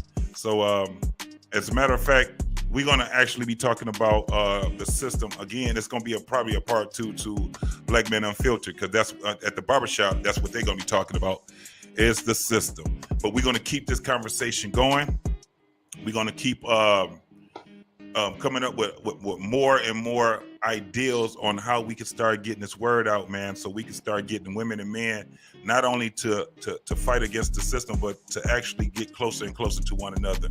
And we gotta talk a lot more about being entrepreneurs, being people, even if you got a job, being the best that you can at that job, but don't make it be your end to all. You know what I'm saying? Especially at your age, man. The world is open for you. So whatever it is that you're doing, brother, just keep doing it, man. Yeah, man, it's much appreciated. I always enjoy the conversations here, and I support you. So most definitely. I want to thank my man Lou Optics for coming over here, man, in the chat room. We didn't have a whole lot of people, but my boy Ben Golden, Big Ben is what we call him, and 100, my girl Jenny. I thank you for everything that you do for us. You're gonna have to drop your doggone cash out one of these days, Jenny. You're gonna have to do that. Who else did we have on there? Oh, my boy, comedian DY. That's my homeboy from Detroit also, man. Thank you for coming through. We had Wes. Thank you, Wes, for coming on the panel, bro. Oh, we had my man Jedi Mike. He was in here. I wish he would have stayed and got on the panel. CBN came in here. Yeah, we had him in here. My partner in crime, my boy Rob. If you guys get a chance, man, Rob has a channel called Sports Talk with Rob. Go over there, support the brother, like, subscribe, hit that bell, man, because he got some videos out now, but he's getting ready to start going live himself. And he got a partner that he be on there also. My man JVJ, he came through. He was running the show and he came over this way. Princessa, she came over earlier today. My man Bernard, that's and you got to follow my man Bernard also. That's my dude right there. Facts and the Uncomfortable Truth with Bernard S. He be over there, man. Follow, subscribe, and support that brother also. 5100 CJ, and man, I keep forgetting his partner's name, man. Go over there to 5100. These guys be over there. Tez. Yeah, Tez. Yeah. That's them Southern boys right there. They both from Tennessee. And who else? I seen your little podcast. This boy doing that work, man. He put in that work. If you guys get a chance, go over there to I seen your little podcast, man. He got a lot of people going over there, man. He's not only hosting, but he's bringing up other people also to come on there and be host. And basically, all he do is be in the background. You know what I'm saying? So he out there being an engineer, producer. He making it rain over that way, man. Oh my God, this is my dude right here, Noble with the world class. You definitely got to go over there and follow my man over there. Noble he be spitting that fire over there, man. And don't forget Black Man Unfiltered. That's my dude. 100. Him and Mandrell. If you get a chance, go over there, man. Look at some of their videos. Go to their live. We're gonna be popping on Friday night. We're gonna be doing the barbershop on Monday. Over there, we do the reaction, of the videos. On Tuesday is Talk Tuesdays. That's when you had the whole crew over there, with myself involved also. So it's pretty big over that way, man. And my man Lou, I already know, you already said it. You don't have a channel? No, I don't. No. You be over here, you be over here popping with Yeah, us. I think people need to understand their position, and I believe I'm a better number 2 than I am a number 1. Unless the consensus goes against that and people really ask me to open up a channel, I would, but I don't think I want to do that right now, because I already look at a screen for 10 hours a day. See what I'm saying? So it's very hard. Yeah, I get you. Yeah, it's very hard. So. But shit, you can find Lou all over. He be all in these doggone YouTube streets. Ain't no telling where they be finding you at, man. Lady Navoa. She always, again, we got Lady Navoa. Let me make sure I got you. Matter of fact, let me do it right now. Let me bless you with the wrench, because she supports us a whole lot, man. So I'm definitely got to put her in here. And I just added you as a moderator for the What We Know show. You dig? Or podcast. And who else just came in here? Marcus. My dude. Marcus. That's another brother that come in here, man, be spitting that truth. Hey, man, we gonna be popping tomorrow night. When you guys get a chance, just come on over. And then you also know after the show, we always be backstage too, talking all that shit. But that's if we ain't even throw a 6-hour show. It's Black Man Unfiltered, man. And we had so much fun over there, man. It's out cold, man. It's out cold over there. Lady Navoa say, yeah. Say you should be president. Lady Navoa got love for me, man. She's cool. Yeah, most definitely. She said, but when you retired, though. Yeah, the presidents be aging. Man. You know, the presidents be aging real fast. So Obama aged in reverse. Now, if you see him, he looks better now than when he used to be president. So.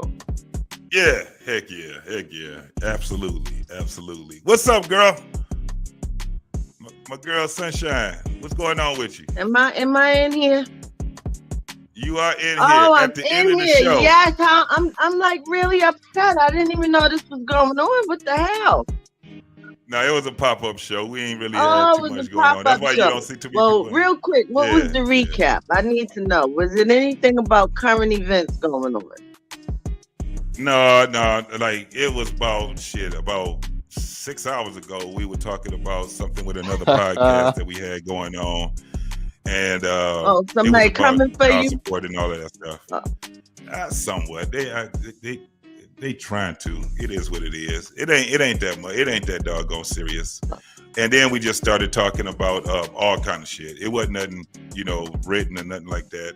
So it was all cool though. Oh, I did see, because I didn't know who that guy was, and I think I did, but I didn't pay attention. I thought that was coming up this weekend. But it was tonight. I saw a picture or something. Yeah.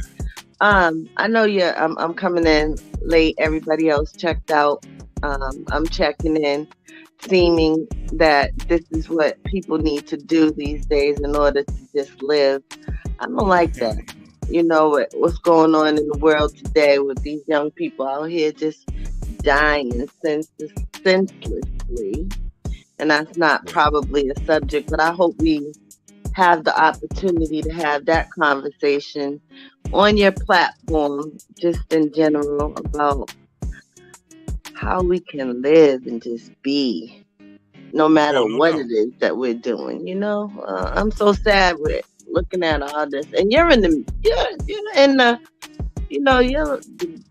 DJ, I'm sure you're in tune to just about every aspect of the artist, because you play the music. You got to know where people are from. You got to know what's happening on the ground where they are. I'm just not understanding certain parts of the culture right now. It's really breaking my heart. Yeah, we spoke a little bit about it, but we didn't really speak about it as far as on the aspect of what's going on with a lot of these entertainers, specifically rappers and stuff like that. But we were more talking about, you know, how we can be better people as far as like relationships and, you know, even individually with men, how we get ourselves up. Man, we was all over the place talking to this today, but we definitely will on. I don't know which one, because I'm gonna start doing. Me and Rob both about to start doing more days where we're gonna be doing more than just on Saturday. I just got to get this time together. I got to get it all together, man, because between this and working and stuff like that. I actually I think I told you I was going to look for something, and I found it, and I'll send it to you just to kind of help you map it out so that you can have your format down and know. I'll send it to you. But okay. I'm mad I missed it. Well, man. Look, we tomorrow is about to be on and popping on Black Man Unfiltered. So we definitely gonna be doing that, and then Saturday we gonna be popping again. So, you know, I didn't even realize that this was the end of the damn week either. It's the end of the week. It seems like it's the end of the god dang world. Right. Yeah, but absolutely. So inbox me and let me know what the topic is. I'm gonna be ready. Absolutely. All right, everybody, y'all stay safe out there. As they say, keep yourself on swivel. No doubt. Got to keep your head on the swivel. Absolutely. Most definitely. But yeah, we about to go ahead and tune out in here, and I'm about to end this show, y'all. And yeah, Sunshine, it's only been probably about an hour since I went on, or probably about an hour and a half since I came live on Facebook, because I was just on YouTube just for one, you know, for the past 6 hours, I think. Either 6 or 5 hours, something like that. But yeah, we're gonna be doing it all over again, though. No doubt. All right. Well, y'all all have a good night. All righty. And I'm about to go ahead and tune out, Lou. It was a pleasure, Later, man. my Sunshine, brother. I appreciate you. And again, I appreciate everybody that came and pay homage to this channel right here. Don't forget tomorrow, man, go on Black Man Unfiltered. You'll see me on there tomorrow night. All right, y'all. I holla.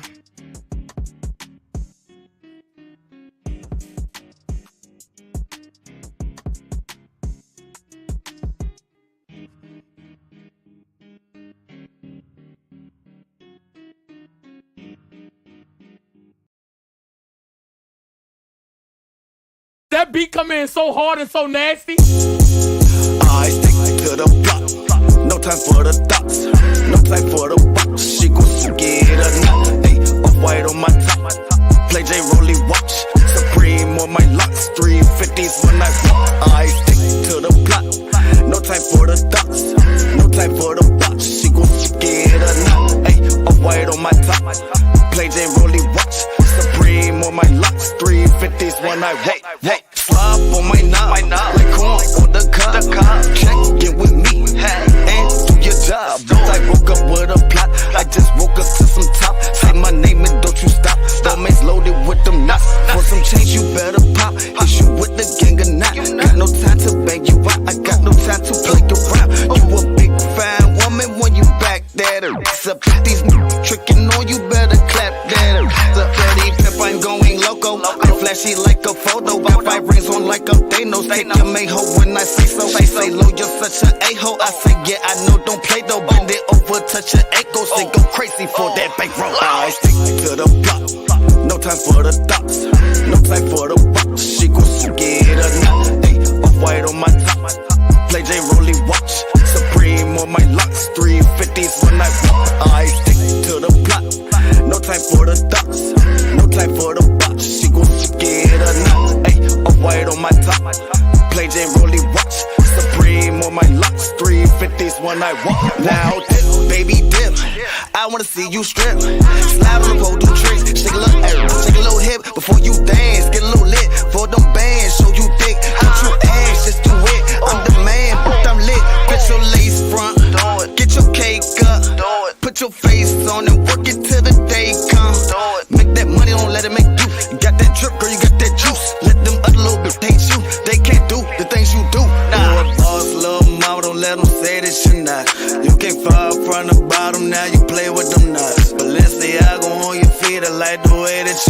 And you a problem, little baby, knew this shit from the start. I stick to the block, no time for the thoughts, no time for the box. She gon' get a knot, ayy, off-white on my top. Play J Rolly watch, Supreme on my locks, 350s when I walk. I stick to the block, no time for the thoughts, no time for the box. She gon' get a knot, ayy, off-white on my top. Play J Rolly watch, Supreme on my locks, 350s when I walk.